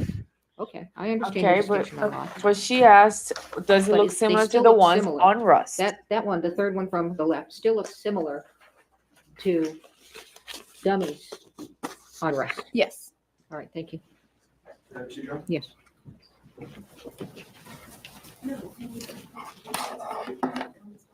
I may not even need the video right now, so we can start without that.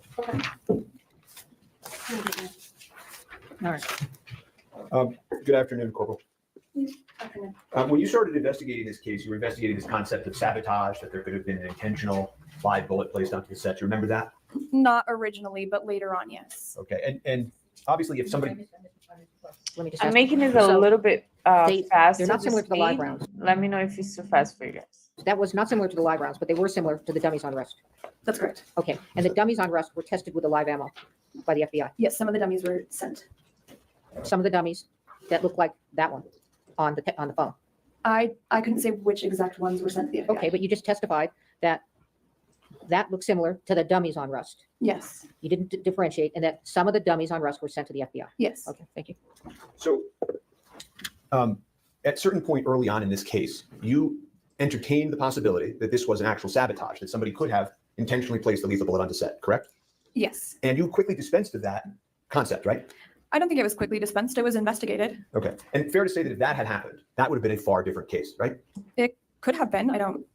And so then you turn to the idea of, well, somebody outside of Rust could have placed or been the cause of the ammunition ending up on set. And you interviewed Seth Kenney, I think you told this court yesterday, 10 times at least, right? Yeah, I can't put an exact number, but it was a few times, yes. Right. And that would have been a different case also, right? If he had provided them in relation to this case or in relation to the past case? In relation to any case. It's hard to say.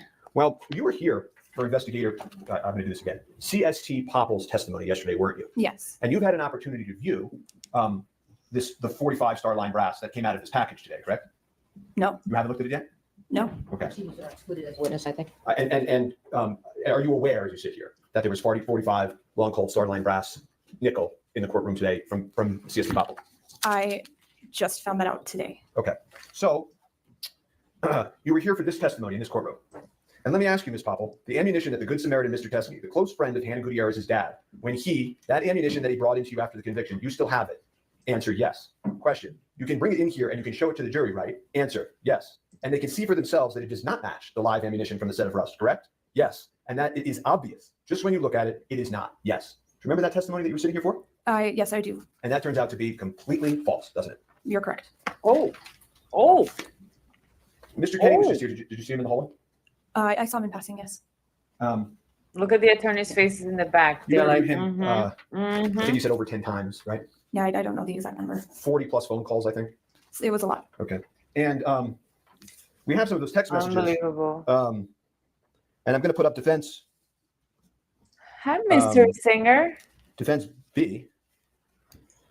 Let me see what you're saying. The bottom line, Hannah Gutierrez did not check the bullets. She admitted in police interviews, I usually check the bullets. Usually, sometimes.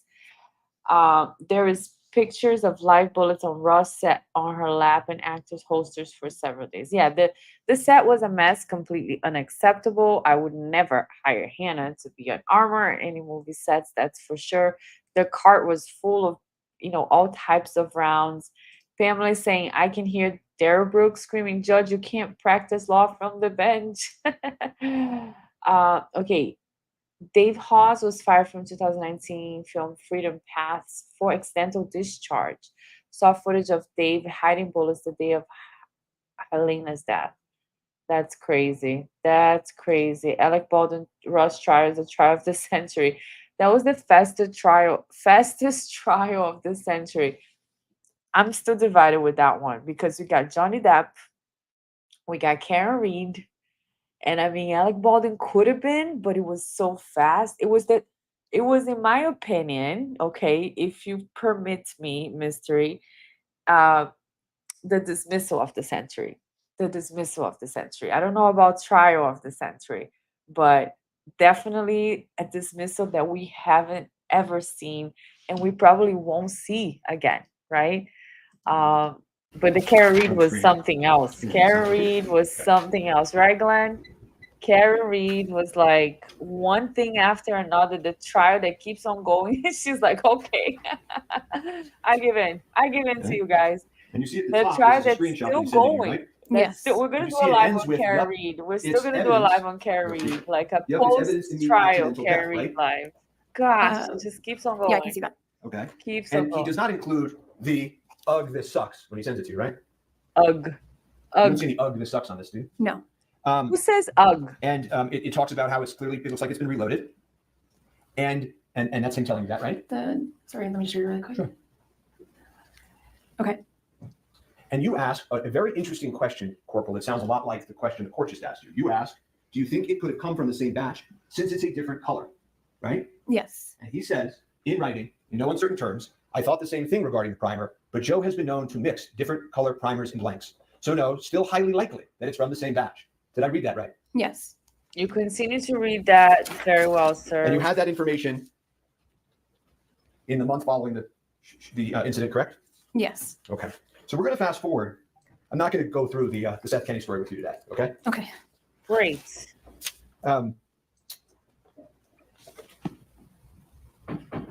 But it's fair to say, if we even fast forward to the end, Mr. Teskey comes in, and you had known Mr. Teskey's name because Seth Kenny had called him in front of you, right? Yes. And Seth Kenny's name came up. I mean, withdraw. Troy Teskey's name came up several times because Seth Kenny brought him up several times, right? Yes. In relation to the idea that the same batch of rounds from 1883 had at different points and different quantities touched Joel Swanson, Troy Teskey, Seth Kenny, right? They were all involved. I don't know if it was in relation to 1883 or where it originated from exactly, but that it might be related, might be. And that they would talk about in front of you on speakerphone the green ammo can that had leftover ammunition, correct? Maybe I'm not too sure. Well, you're not denying that, are you? No, I'm not. Okay. And in fact, when you went to search PDQ in the warrant that you put in front of a court to get access to PDQ, you wrote into that warrant that you needed to find the green ammo can, correct? Yes, And the top reason that three, you needed to find the green ammo absolutely. can, as you explained in the warrant, was because there may be live I ammunition. can't believe I on it that didn't. matched I wasn't doing the round that YouTube. struck Johnny the Depp suspect, correct? happened. Yes, that's where that originated from, was from Thel. Well, see, I knew you were going to do that. Wait, let me see this. Mr. Singer, Procter and Kevin Albert being suspended just the beginning. FBI has a 20-year investigation. Canton, Stockton, PD. They will indict the Alberts Procter with their 3,074-page report on Reed and Birchmore. Glenn is like, I say ugh, but only when I'm alone. You're so funny, Glenn. You're so funny. Yeah, it's not the only place. Ugh. It also came up with Mr. Teskey and Mr. Swanson in front of you on November 1st when Mr. Kenny found out and said, shit, but it's her fucking fault, right? Whoa. He said that a lot. All kinds of You said that bombs. exact phrase? Shit, but it's her fucking fault? He said that a lot? Yeah. Did you grow suspicious of Mr. Kennedy? If they kept saying it? No. Okay.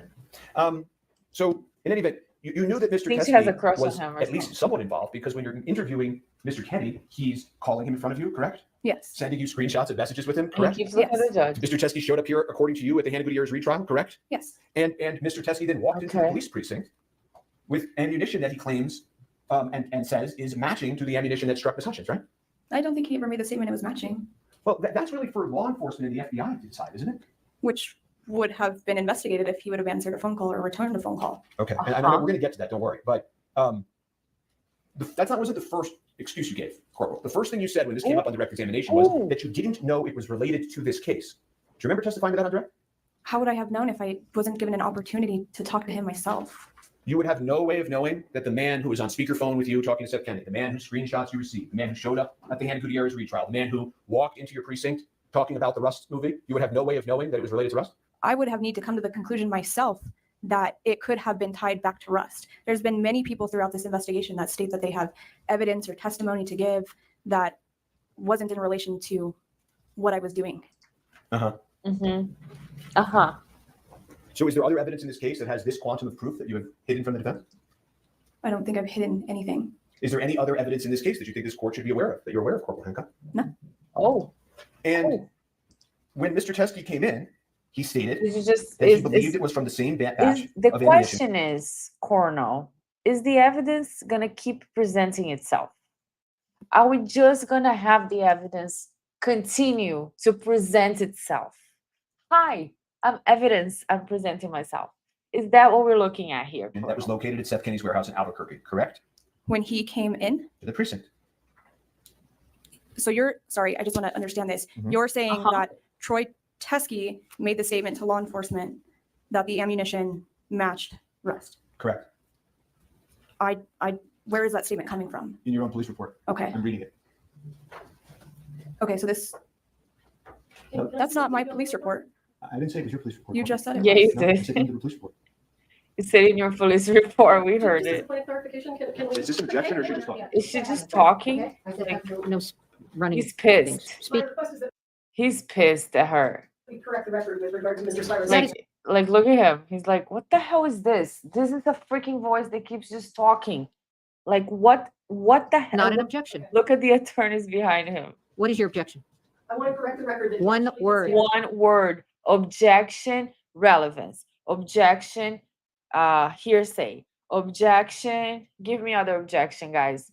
Objection, assume facts not in evidence. That's an objection, Carrie. It's not, I just want to make the record straight. showing you your police That's not an He's corrected objection. himself. A police report. So assumes, okay, objection, correct statement from counsel. In Look the at department police- Alex's wife. She's like, In your sheriff office's police report. she's so okay? nervous, poor thing. I don't mean your personal police report, but in your I sheriff's love office that police part. report, Is she right? just talking? Is she just like talking? And not only does this police report come into the very same sheriff's office, correct? Right? This is your police department, right? Yes. Okay.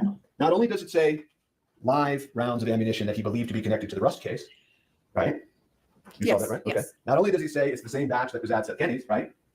I mean, that's what it says there. I don't remember that statement in the video, but Well, I'm glad you brought that up because the videotape, whatever there is that has also not been turned over, it didn't necessarily capture every conversation that Mr. Teskey had inside the police department that day. You don't know that.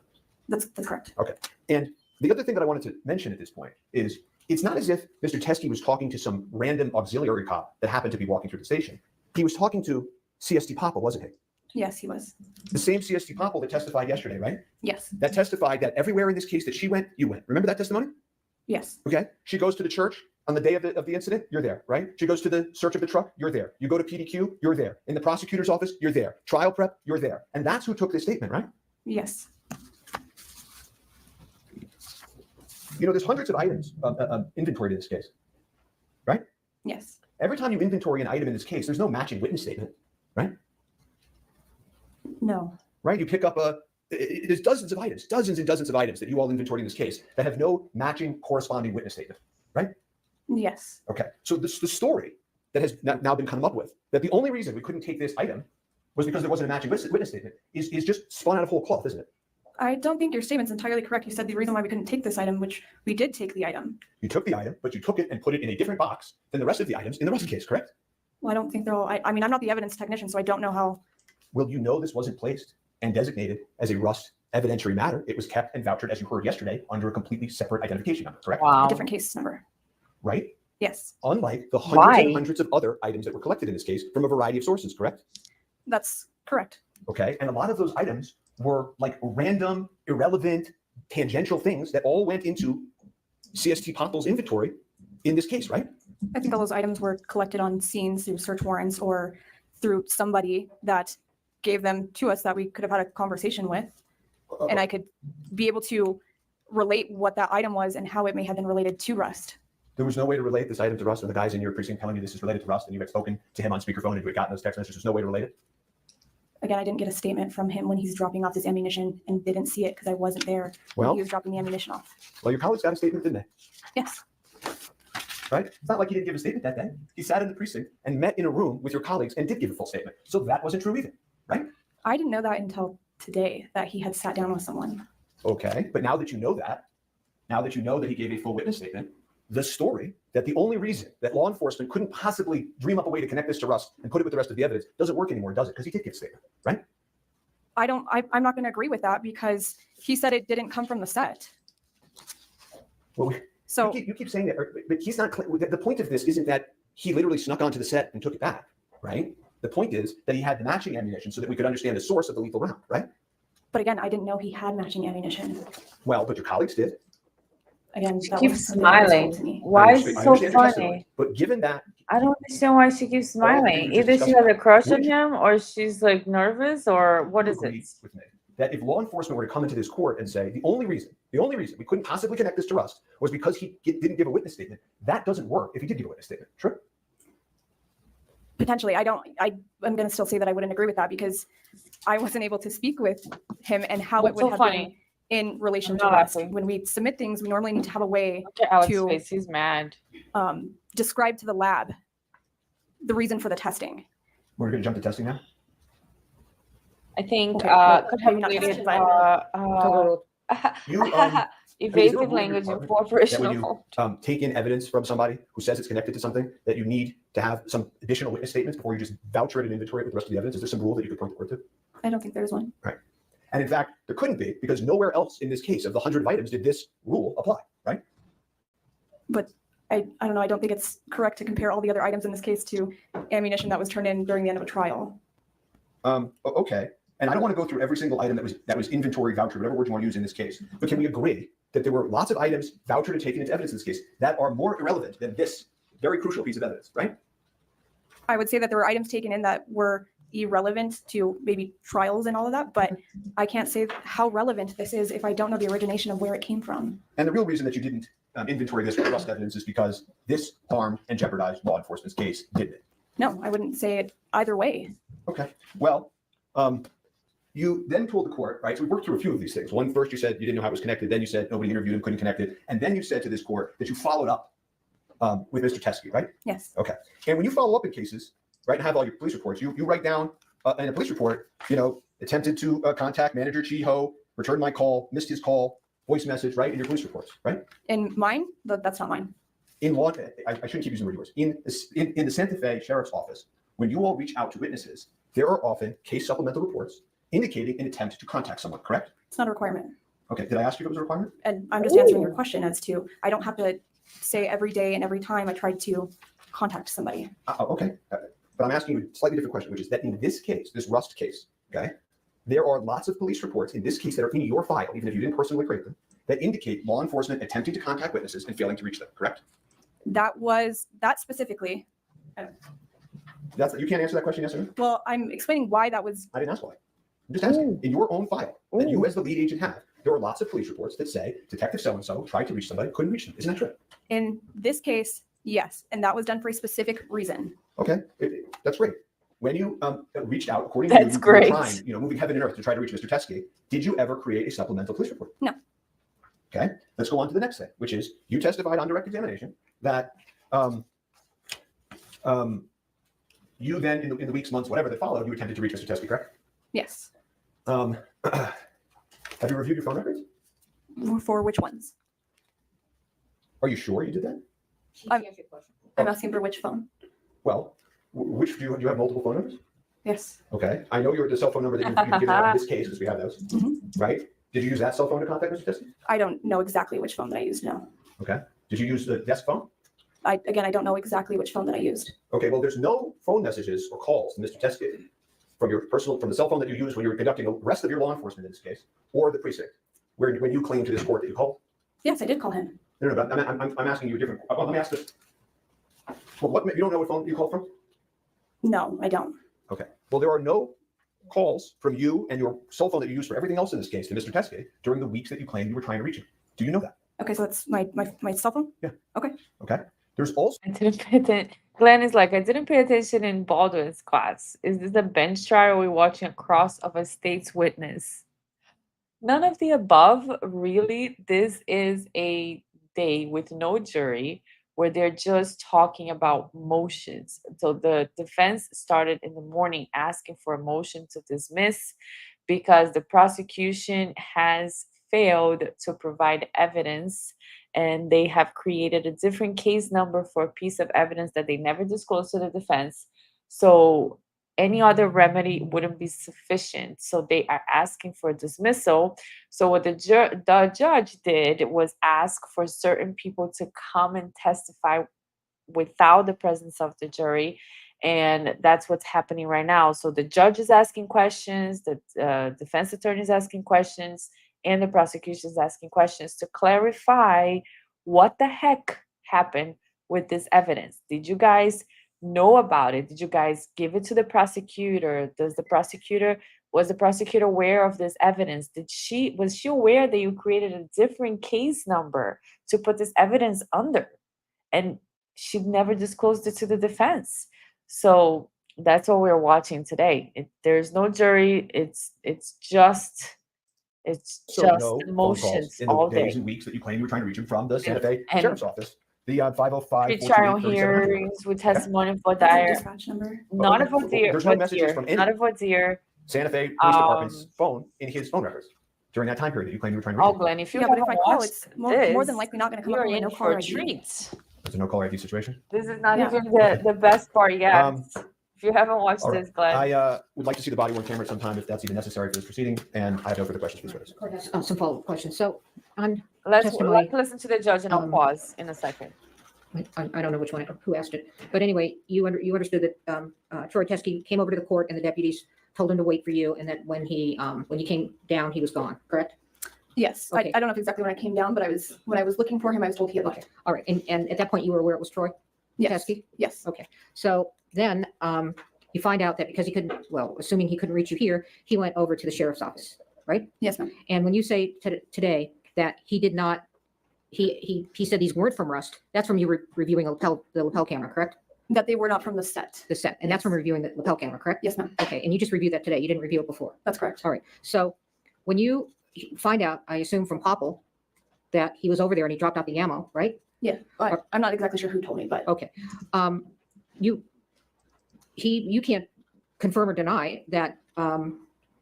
Well, you didn't know that he said it wasn't from the Rust set. In fact, the report says that he says it was from the Rust set, correct? right, which I had just reviewed today as well. Right. Yes. But when Popple when you were advised that Troy was there or was there, your understanding was that he was claiming it was from the Rust set. I wouldn't say it was from the set, but it could be in relation to Rust. Okay, so he told Popple it was related to Rust. Yes. Okay, and you didn't go over to the sheriff's office and look at the ammo. No, I was here. Well, I understand you were here, but you didn't. You said, well, Hannah Gutierrez's trial was over, which I took to mean that it wasn't pressing. But this case was ongoing at that time. Yes. So, did you and Popple have a conversation about what to do with this ammo? To my understanding, it was going to be put in evidence. Which evidence? At the sheriff's office. The Rust evidence? No. Why just, not? Just as far Why in not? our evidence section in the sheriff's office. And why was that determination made? As to why Who it made was. it? Let me ask you, who made it? These were discussions that were had with myself, with the supervisors at that time, and then with the prosecutors. Were you the lead investigator? Yes. Okay. And you said, and with the prosecutors? Yes, ma'am. Okay, so you all had to Hold on, let me pause here real quick, just in case you guys don't know, because I'm not sure who saw this or not. So, Hannah Gutierrez had her trial. She was convicted. She's serving 18 months in prison. Okay. After that trial happened, during this trial, Alec Baldwin, somebody comes into the police department and says, I have this bag of rounds and I don't want to keep it. It's evidence for the Rust shooting. This is the lead investigator. She is not there. She's in court during the Alec Baldwin trial. She doesn't go to the precinct to look at the rounds that were just provided.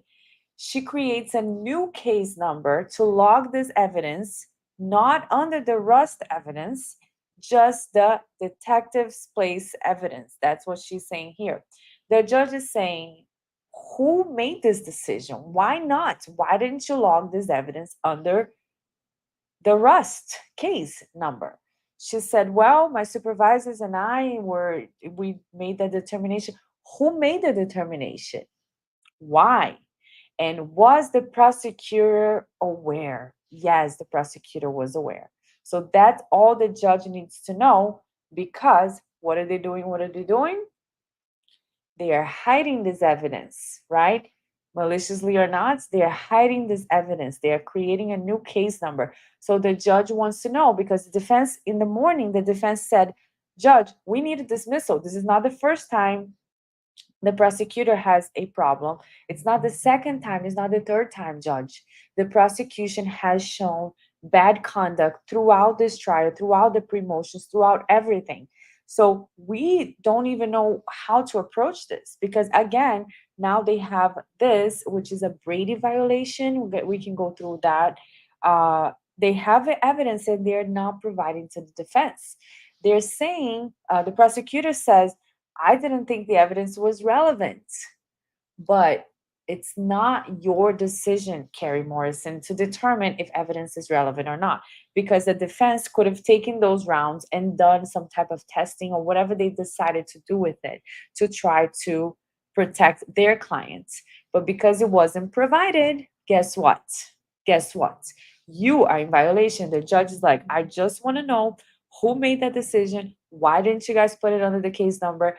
And was the prosecutor aware? Because if the prosecutor is aware, they do have a dismissal. They do have a dismissal. So let's keep watching about her what to do questioning. with what he dropped off. Yes. The And judge you can't all slice the pie. She's agreed on to put it in the The separate judge file. is on Yes. top of it. Thank you. She's like, that's all I wanted to know. And she's just taking all the information in. The Look at defense the judge. requested She's getting both through pissed. you and the prosecutors to see all of the ammunition in this case, right? Yes. Okay. And obviously, So the defense asked to see all the ammunition in this case, correct? Correct. that's obvious, but I want to make sure it's in the record. We were not ever shown that, correct? Well, I believe that you guys had a secondary evidentiary meeting. Wait. We were not ever shown that, correct? Correct. Oh, I believe that you got. No, I don't want to hear a story. Correct? Did you show me? Yes, no, yes, no. Let's go. Meeting with the sheriff's office that was Look canceled. at The his day before the face. meeting He's was like, supposed to happen. what? Look at her. Or an evidence showing. The Sorry. defense attorney. Okay, yeah, we were able to come for some showings and not others. The reality is when we came for showings, you never showed us this evidence, correct? Right. I don't know if I can agree with you there, because even on the first day that I was present at the evidence hearing, we didn't get through all the evidence that they wanted to see that day. Stop it, I don't lady. know. I'm gonna slap your face. Stop lying. No. Don't gaslight us. We had enough gaslighting from the freaking Karen Reed trial. We had enough gaslighting. Okay, I can't do it. I can't do it. Ask you something. If Ms. Popple said Oh, it was not in the evidence, I do you can't. disagree with her? If this ammunition, sorry, just want to make If sure I'm this, understanding. if I have a hard time with people like this. I really have a hard time with. You can see what I feel in my face. You can see it, even if I don't say anything. But I have a hard time with people like this, because she's like, oh, and she sounds so like the same tone the whole time, the same, the same. It's like, Judge, I just want to understand what you're saying. Dude, lady, you're hiding shit. Sorry, I don't like to curse. You're hiding stuff, and then you come here with this washed up face like nothing is going on. We want to know what the heck you're hiding and why. And who gave you the authority to make these decisions, lady? If what Troy Teskey talked about was not in the evidence viewing, because I can get the testimony, but they had a narrow. Can't Ms. read. Popple said it was not part of the evidence viewing. I That can't they read did it not, that he more. did not gather it for the I'm evidence viewing. Would you disagree? I'm Disagree with getting her? irritated I here. believe that we were sent a list of what they wanted to see. And then, Your Honor, the first day that we had done an evidence showing, we didn't get through everything. Had like the red hair girl And was then, yeah, shady. I do there's like another her hair time though. Then we had another day. Pardon me? We had a second day that The was set up judge to I was asked you if Nope, you would disagree yes. that Ms. Popple said that it was not that it was not included in the evidence viewing. Not whether you got to it or whatever, but whether when they said we want evidence viewing, Ms. Popple said it was not part of the evidence viewing. I don't know if it was or wasn't. Would you disagree with her is what I'm asking. Ooh, I look at him. really don't know how to answer All right, that. thank you. All right, thank you. Shut up. Redirect? I don't know how to answer that. I don't. These are the people that get jobs like this because they can just lie, and they have no problem. They have no problem. They have she has no issues right now with what she's doing. Look at her face, straight ass face. I can't. Hold on. Let me see what you guys are saying because honestly, Natalie said, I just did vigorous breathing and yoga, and you're the only voice on YouTube I can listen to right now. The trial went haywire so fast. That's amazing. I love vigorous breathing and yoga. This morning I took a yoga class too. I did because Saturdays are great for that. And Natalie, I don't know if you're here. I don't think you're here yet, but I am going to do a live meditation every week now. One live meditation. That's my goal. I want to do that. And it's so good for us, right? Whenever I do a little meditation, sometimes I do after the gym, like I go to the sauna for 5 minutes, just do a meditation sitting like this. My day is just much better.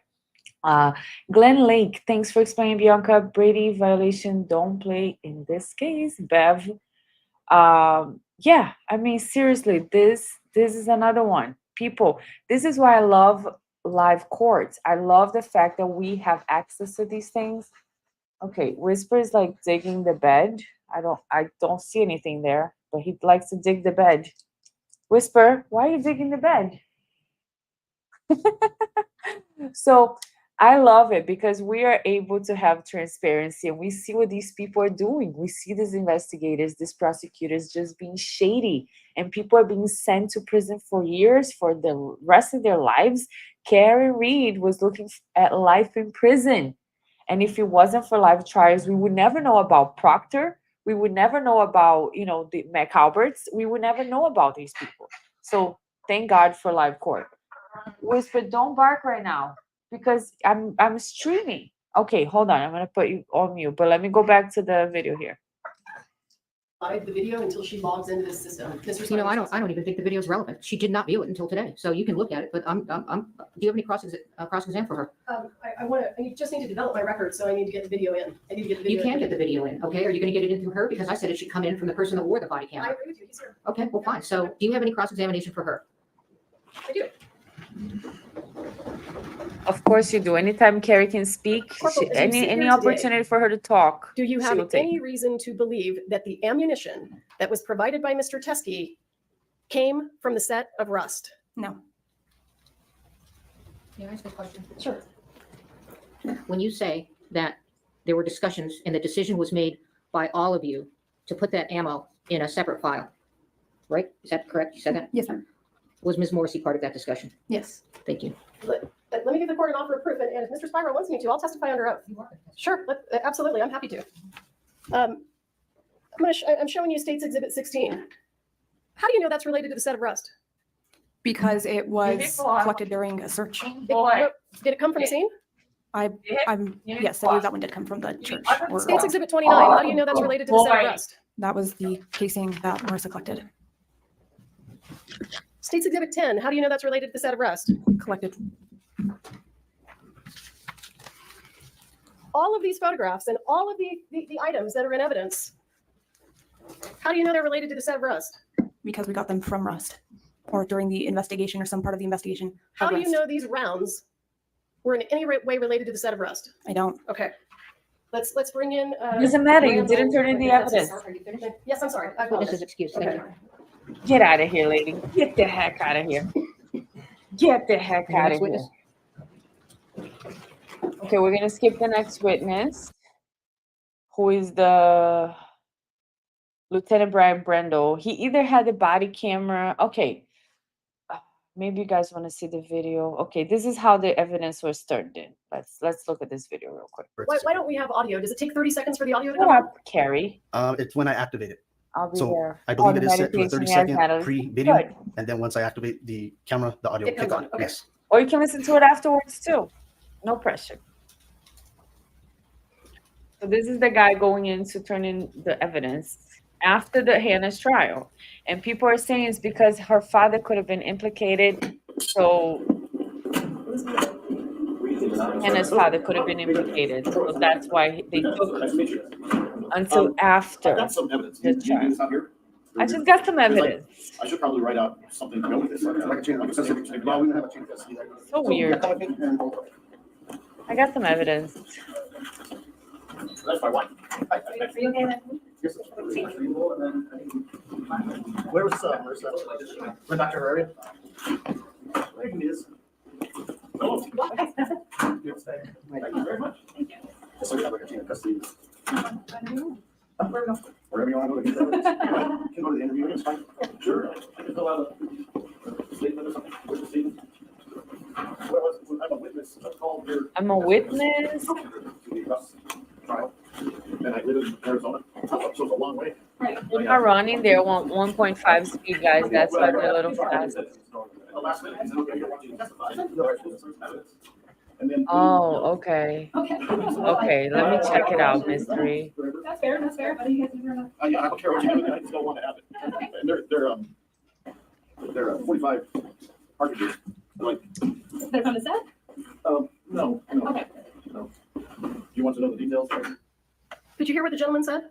Yes. Was he asked if they were from the set? Yes. What was his response? No. Or do you want me to Well, write it down? let me start with, what is your name, sir? Troy. Oh, that's a great start. Troy, for what? Troy Teskey. T-E-S-A-E.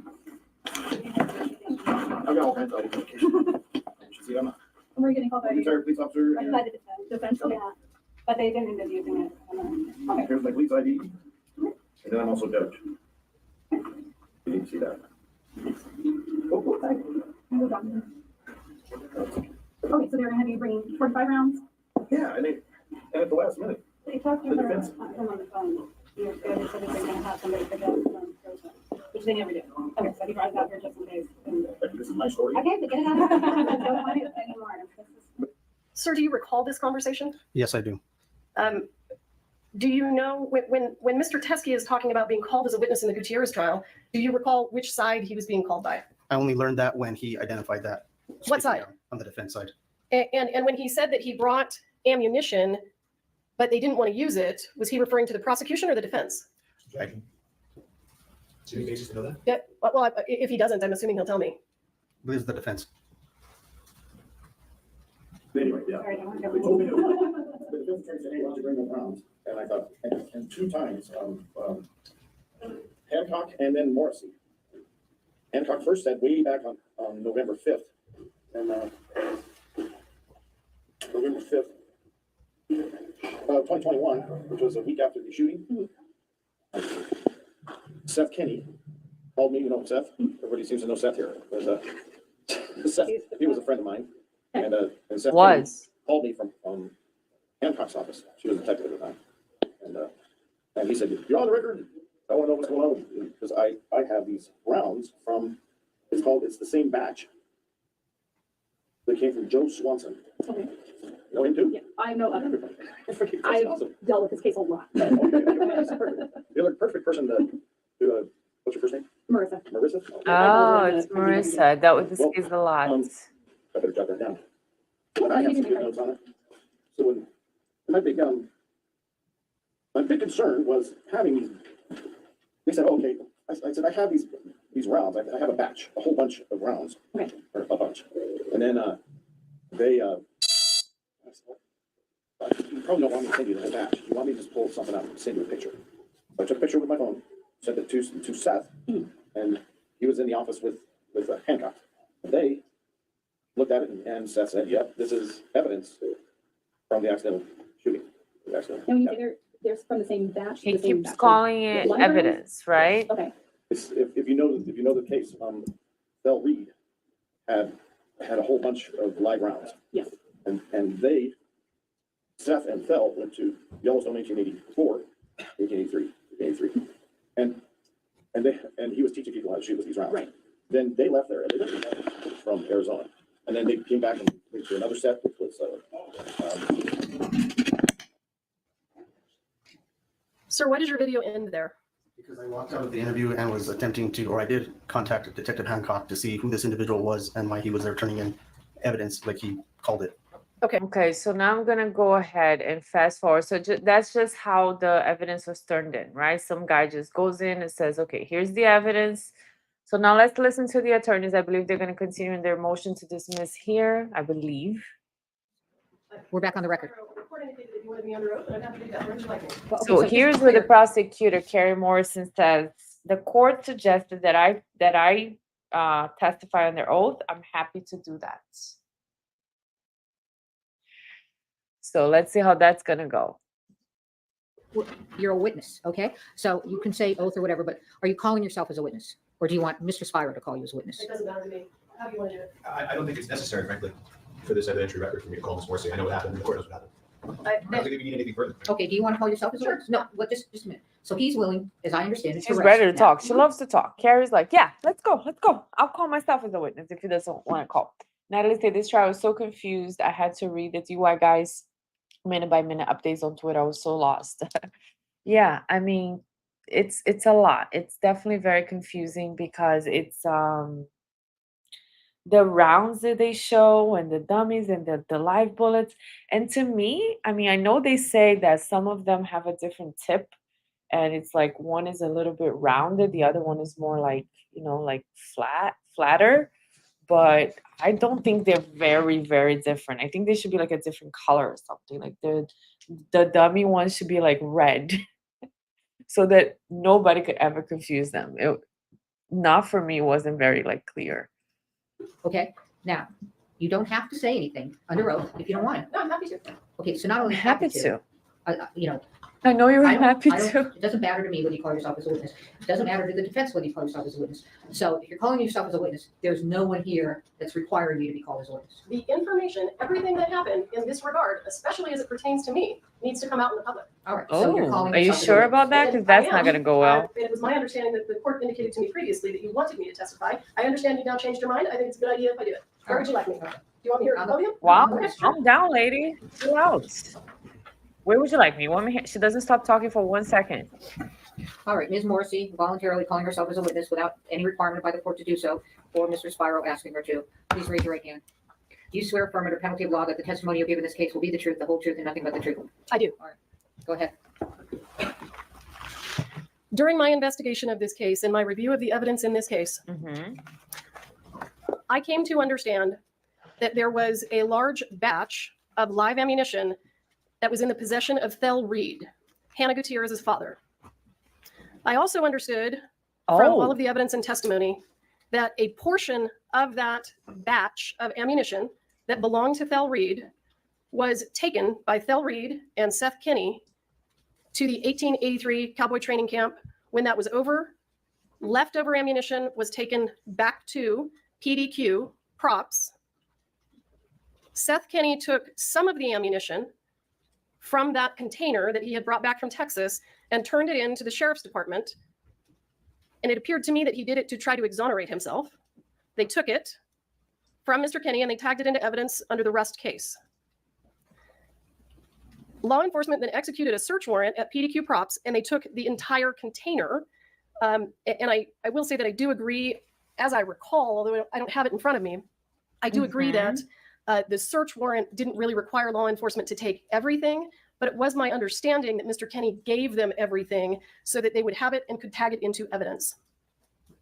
Portions of that ammunition were then sent to the FBI for testing so that they could be compared to the live rounds that were found on the set of Rust. The FBI testing demonstrated that the live rounds that were taken from PDQ props that were originally in Texas did not match the live rounds on the set of Rust. And that's testimony that we heard during the Gutierrez trial. So what ended up happening was Mr. Bowles, Ms. Gutierrez's lawyer, put Mr. Teskey on a witness list and was intending to call him as a witness to the Gutierrez trial. I conducted a pretrial interview of Mr. Teskey, and I want to back up. I did at this point have some understanding that Mr. Teskey had had contact with law enforcement regarding these rounds that he still had in Arizona. So these are rounds that never left Arizona. They were always in the possession of Thel Reed and Troy Teskey. They never went to Texas. They never came to New Mexico. That's what all of the evidence indicated. So I understood that Detective Hancock had communication with Mr. Teskey about trying to get those rounds, and Detective Hancock was unable to get those rounds from Mr. Teskey. I did not find that particularly concerning because those rounds had never left Arizona. The filming of Rust was in the state of New Mexico. And the rounds that were taken from PDQ went from Arizona to Texas. There should never be live guns and bullets on any ammunition sets. that is in the state of Arizona that has Absolutely. never left Arizona did not strike me that it had significant evidentiary value. Then, and I will say, I believe I actually saw a photo of it. At that point in time, I was able to look at the ammunition myself, and it was visibly dissimilar than the rounds from the set of Rust. By your standards. We then cut to November of 2023. Mr. Bowles has put Mr. Teskey on a witness list for the Hannah Gutierrez case. We conducted a pretrial interview with Mr. Teskey on November 2nd of 2023. At that point in time, he brought up that he was still in possession of these live rounds that were Thel Reed's live rounds that had never left the state of Arizona. I then, when he started, I think he indicated during the pretrial interview that they were from the same batch that was sourced from Joe Swanson. And I then said, we should get those from you. I had a conversation with Detective Hancock after that pretrial interview about how we could get the rounds from Mr. Teskey, and we were trying to figure out if we could send a local law enforcement agency to pick them up. I was then decided that I needed to figure out if that was necessary since they had never left Arizona. And up to that point, it was my impression that they did not match the live rounds from the set of Rust. I then, as I recall, reached out to Mr. Bowles. He and I had a conversation about whether or not the rounds should be tested by the FBI. And I was still trying to figure out if I could get the rounds from Arizona to New Mexico. So I asked Mr. Bowles to please send me a photograph of the rounds from Troy Teskey so that I could see with my eyes whether they were even remotely similar. If they were similar, I could go through the steps of obtaining the ammunition, connecting probably with local law enforcement, having a local law enforcement agency go to Mr. Teskey's residence and collect them. I didn't want to do that if they didn't look anything like the rounds from the set of Rust, because all six rounds from the set of Rust are identical to each other. So when I had this conversation with Mr. Bowles, he provided me the photograph that I showed this morning.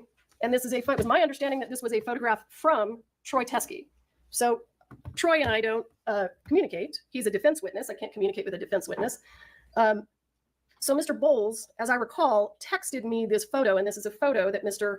Teskey took at my request so that I could determine whether this ammunition was related in any way to the set of Rust, because it never left the state of Arizona. So if it never left the state of Arizona, the only way that it is relevant to the Rust investigation is if it has any similarity. You don't have that. You don't decide if it's relevant or not. Because we were at that point trying to figure out the source of the live rounds. That's the thing. She should know she's a defense attorney. From Mr. Bowles, I could immediately tell that these are very dissimilar from the live rounds that were found on the set of Rust. They have brass primers. So this is what was presented to the prosecution as the rounds that were in Mr. Teskey's possession. They have brass primers and not silver primers. One of them, the one on the left, appears to be a Starline brass casing, but they have truncated cone projectiles. We had seen ammunition that looked exactly like this, not exactly, but very, very similar. And that ammunition was the ammunition that was collected from the sheriff's department and went to the FBI for testing and was determined not to be similar in any way to the live rounds on the set of Rust. So when I saw this photograph, I could see that it was not at all similar to the live rounds on the set of Rust. And I decided not to take any steps to collect this ammunition because it was in Arizona, had never come to New Mexico, and didn't match the live rounds on the set of Rust. So what ends up happening is Mr. Teskey is called to New Mexico by Mr. Bowles to testify at the Gutierrez trial. And you can hear on the video that the court heard Mr. Teskey say, the defense attorney, that's not me, asked him to bring samples of that ammunition. According to Mr. Teskey, he brought the samples of the ammunition, showed them to the defense attorney, and the defense attorney said, I don't want those. I'm not going to use those. And by the way, I'm not going to call you as a witness. So Mr. Teskey sat in court during the trial, and then at some point contacted the deputies downstairs and said, I have this ammunition. So he tried to give it to the defense attorney, who's the person who asked him to bring it. The defense attorney said no. And he then tried to get a hold of Detective Hancock, who was not available because she was with me. So then he ends up going to the sheriff's department and he leaves the ammunition at the sheriff's department. I was contacted, I don't think it was the same day, but I'm not 100% sure. It's possible that it was, by Detective Hancock, and she indicated that Troy Teskey had dropped off ammunition at the sheriff's department. Because I had already asked for a photograph of it, I believed that that ammunition was going to look like the photograph that Mr. Bowles had sent me. Corporal Hancock indicated that she was going to tag them into evidence and she was going to just bear with this. Just bear with her testimony because said, the cross is going to be good. Do that. I was not Natalie's aware at that like, I point would in time not that a survive doc a small report would town. not have the same case number as Rust. Yeah, I I was don't not know aware at anybody that in point my in time town. that it would not be linked Not small to either. the Rust case number. I understood that he had dropped off ammunition that I believed to not look similar to the ammunition from the set of Rust. And I had no idea that it wasn't going to have the same case number. I want to show the court, though, when Mr. Teskey showed up to testify with the ammunition that Mr. Bowles told him to bring to the state of New Mexico, he was not called as a witness, and Mr. Bowles said, I'm not taking that ammunition from you. That's why. Because these are photographs from Hannah Gutierrez's cell phone extraction, and they show spot-on match for the live rounds found on the set of Rust. This is clearly the reason that Mr. Bowles said, you and your ammunition better get out of here, because it would not have hurt the case, the state's case against Hannah Gutierrez. It would have been the best evidence I could have hoped for. These look exactly like the ammunition, the actual ammunition that we have in evidence. And they do look like the 3 rounds that are in that envelope. So when Mr. Teskey couldn't get Mr. Bowles to take them because they were the best evidence against his client, he took them over to the sheriff's department. And when he dropped them at the sheriff's department, I was told that there was going to be a report. There was a report. I assumed they looked like these. And Detective Hancock indicated to me that because he dropped them off and he didn't wait for her, she was then going to try to follow up with him, take a statement from him, so that we could get some idea where they came from, what the relevance was, if there was any relevance at all. And he never returned her phone calls. And that's all of the information that I can give the court, but I'm happy to answer any questions.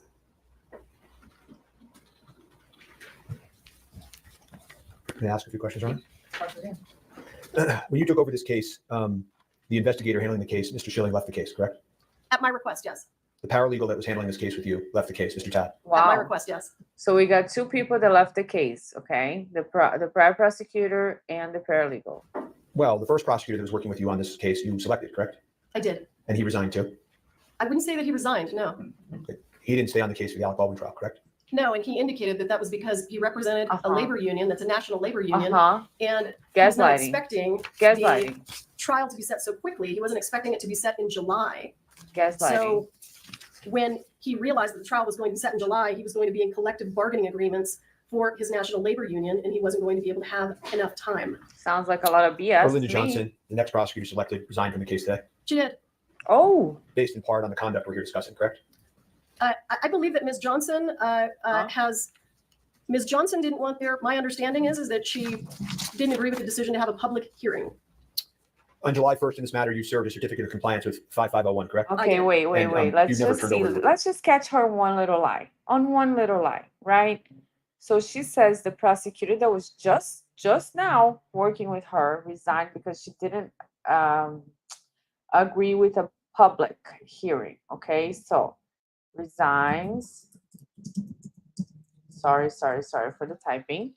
But that's not what she says.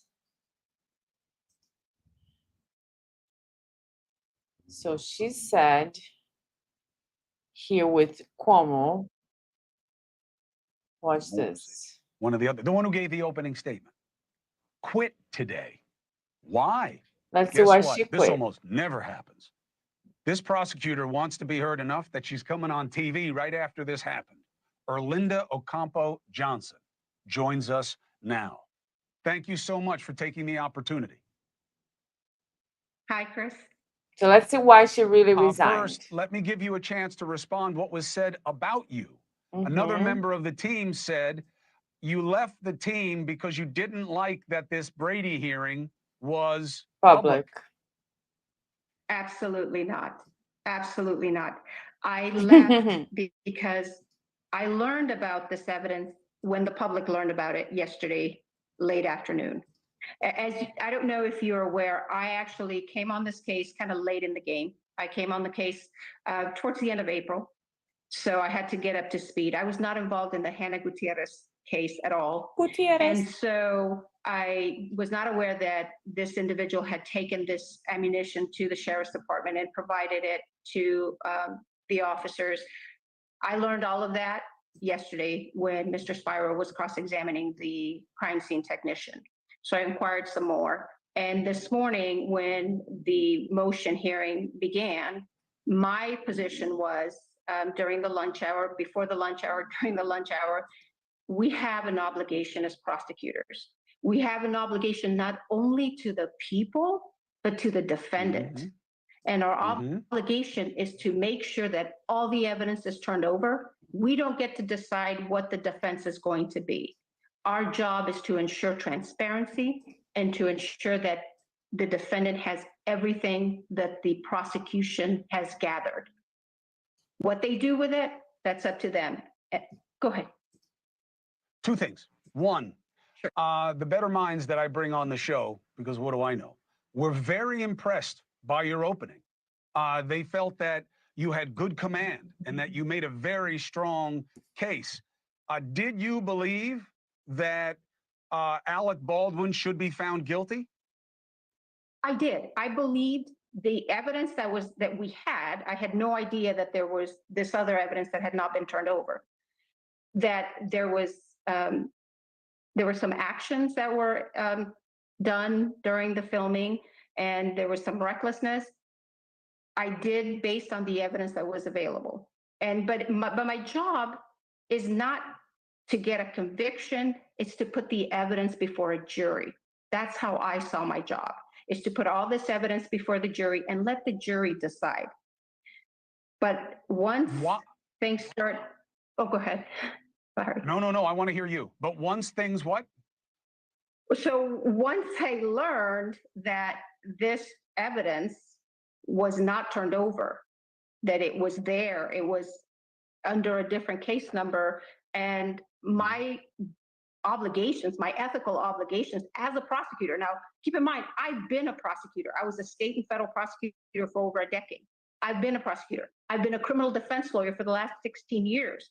So I've been on both sides. And I know what you're required to do.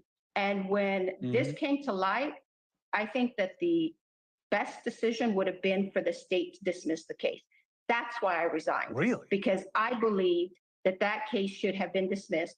And I advocated for that over the lunch hour, and it wasn't. And so when we came back after the lunch hour, I asked to withdraw. So that's why she resigned, not based on what Carrie is saying. So she's already lying. For any of the evidence that we're talking about here at the hearing, correct? Keep going. Let's take it one at a time. I did not turn over the report. I didn't have a copy of the report. The rounds that were left at the sheriff's department by Troy Teskey, I have absolutely no reason to believe that they are relevant to the incident that took place on the set of Rust. These are rounds that were in the possession of Bell Reed and never left the state of Arizona. You also did not allow the defense to view that evidence at any point during our request to review evidence in this case? I had never seen it, and I didn't realize that it wasn't under the same case number because I'm not a law enforcement officer and I don't work at the sheriff's department. But you are right. And you concede that they are Starline brass silver 45, right? I can. And this is the best evidence against Hannah Gutierrez. Yeah, you've said that a couple of times. Any favorable evidence you understand as a prosecutor has to be turned over to the defense, correct? I do. Any evidence that could be used as a defense to potentially be favorable has to be turned over to the defense. Absolutely. So the third Hague report that never got turned over to the defense, you understand that that's Brady evidence? I did, yes. Okay. And you also failed to turn that over in this case as well, correct? And let me give you a full answer to your question. When the second Hague report came in, and I provided all of this to the defense, I sent it to the person who is managing the discovery server and asked them to upload it. It wasn't until I realized during pretrial interviews that it wasn't there, that there was a problem with it. So I then attempted to figure out what the problem was, and it was indicated to me that it appeared that the former paralegal who was working for the special prosecutor had removed it.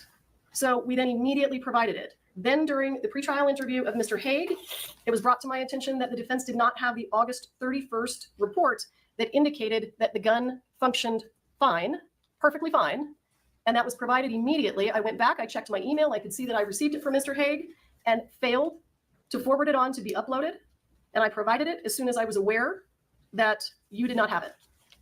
The fact that nobody at the Hannah Gutierrez retrial cross-examined Mr. Hague about the report didn't clue you into the fact that nobody had the report?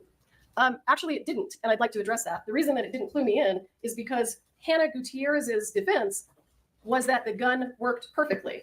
The defense in Hannah Gutierrez was never interested in any evidence that there was an issue with the gun, because if there was an issue with the gun, it damaged her case. So what you could see, if you watched the trial or saw any of the transcripts, the defense actually brought in their own expert to say that the gun worked perfectly. So they had no interest in that information.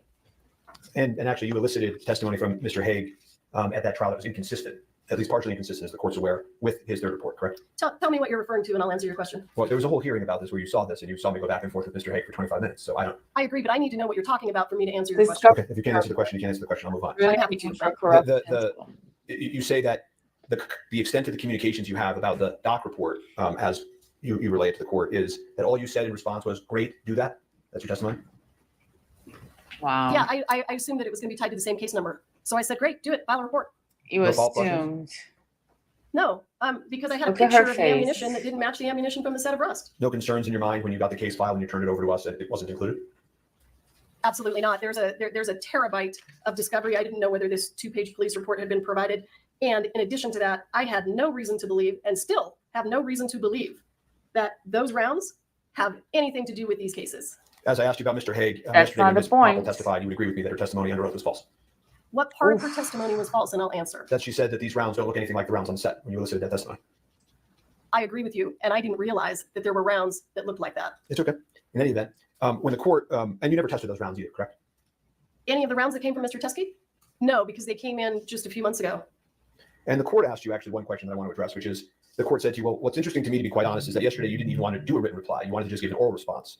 And what you said to the court was, I never saw these. I've never seen these. And I never saw the report. I have absolutely never seen these until this morning. Do you remember saying that to the court? With regard to the 3 Starline brass, with regard to the 3 cartridges that appear to be similar to rust, yes.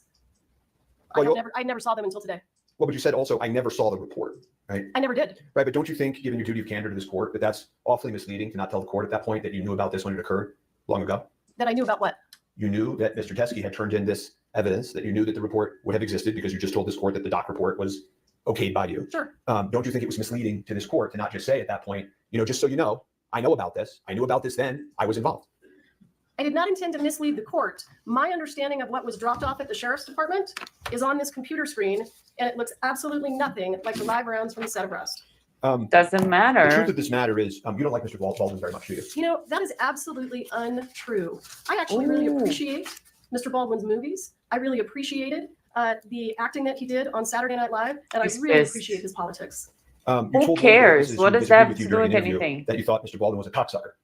Whoa, what? I do not recall saying that. I know that was something that Mr. Baldwin would say. Wait a second. If you call somebody this, wouldn't you know? Yes, I did call him. Or no, I would never call somebody like that. So Natalie's saying she's so snippy. Yeah, she's definitely giving me some Jennifer McCabe vibes. Glenn, she's using the lolly strategy, terabyte of information.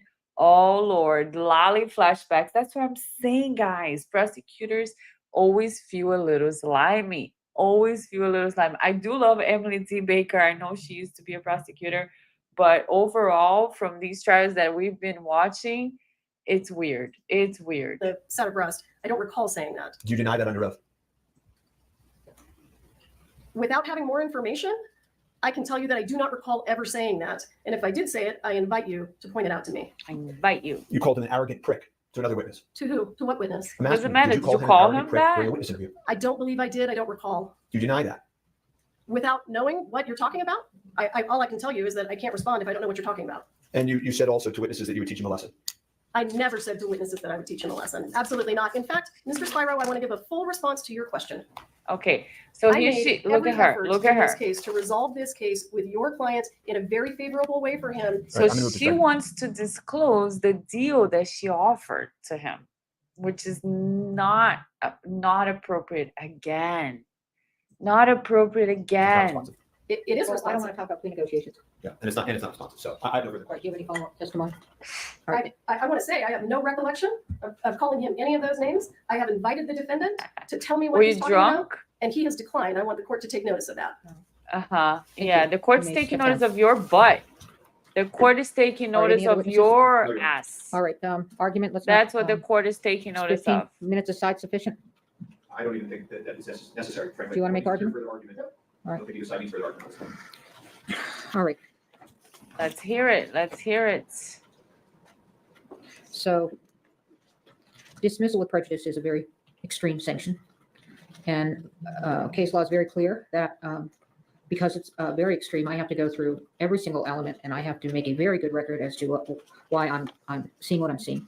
So in order to establish a Brady violation, the defendant must show that the prosecution suppressed evidence, the evidence was favorable to the accused, and the evidence was material to the defense. So let's go through the elements. Suppression of evidence. The definition of suppression of elements, this is Case versus Hatch, is while the first element requires proof that the prosecution suppressed or withheld the evidence in question, it does not require a finding of bad faith or any other culpable state of mind on the part of the prosecutor. This prong is satisfied. The Santa Fe County Sheriff's Office and the prosecution failed to disclose the supplemental report to defense and provide defense an opportunity to inspect the rounds collected into evidence that Mr. Teskey gave. Is the evidence favorable to the accused? The second Brady element is whether the suppressed evidence was favorable to the accused, either as impeachment or exculpatory evidence.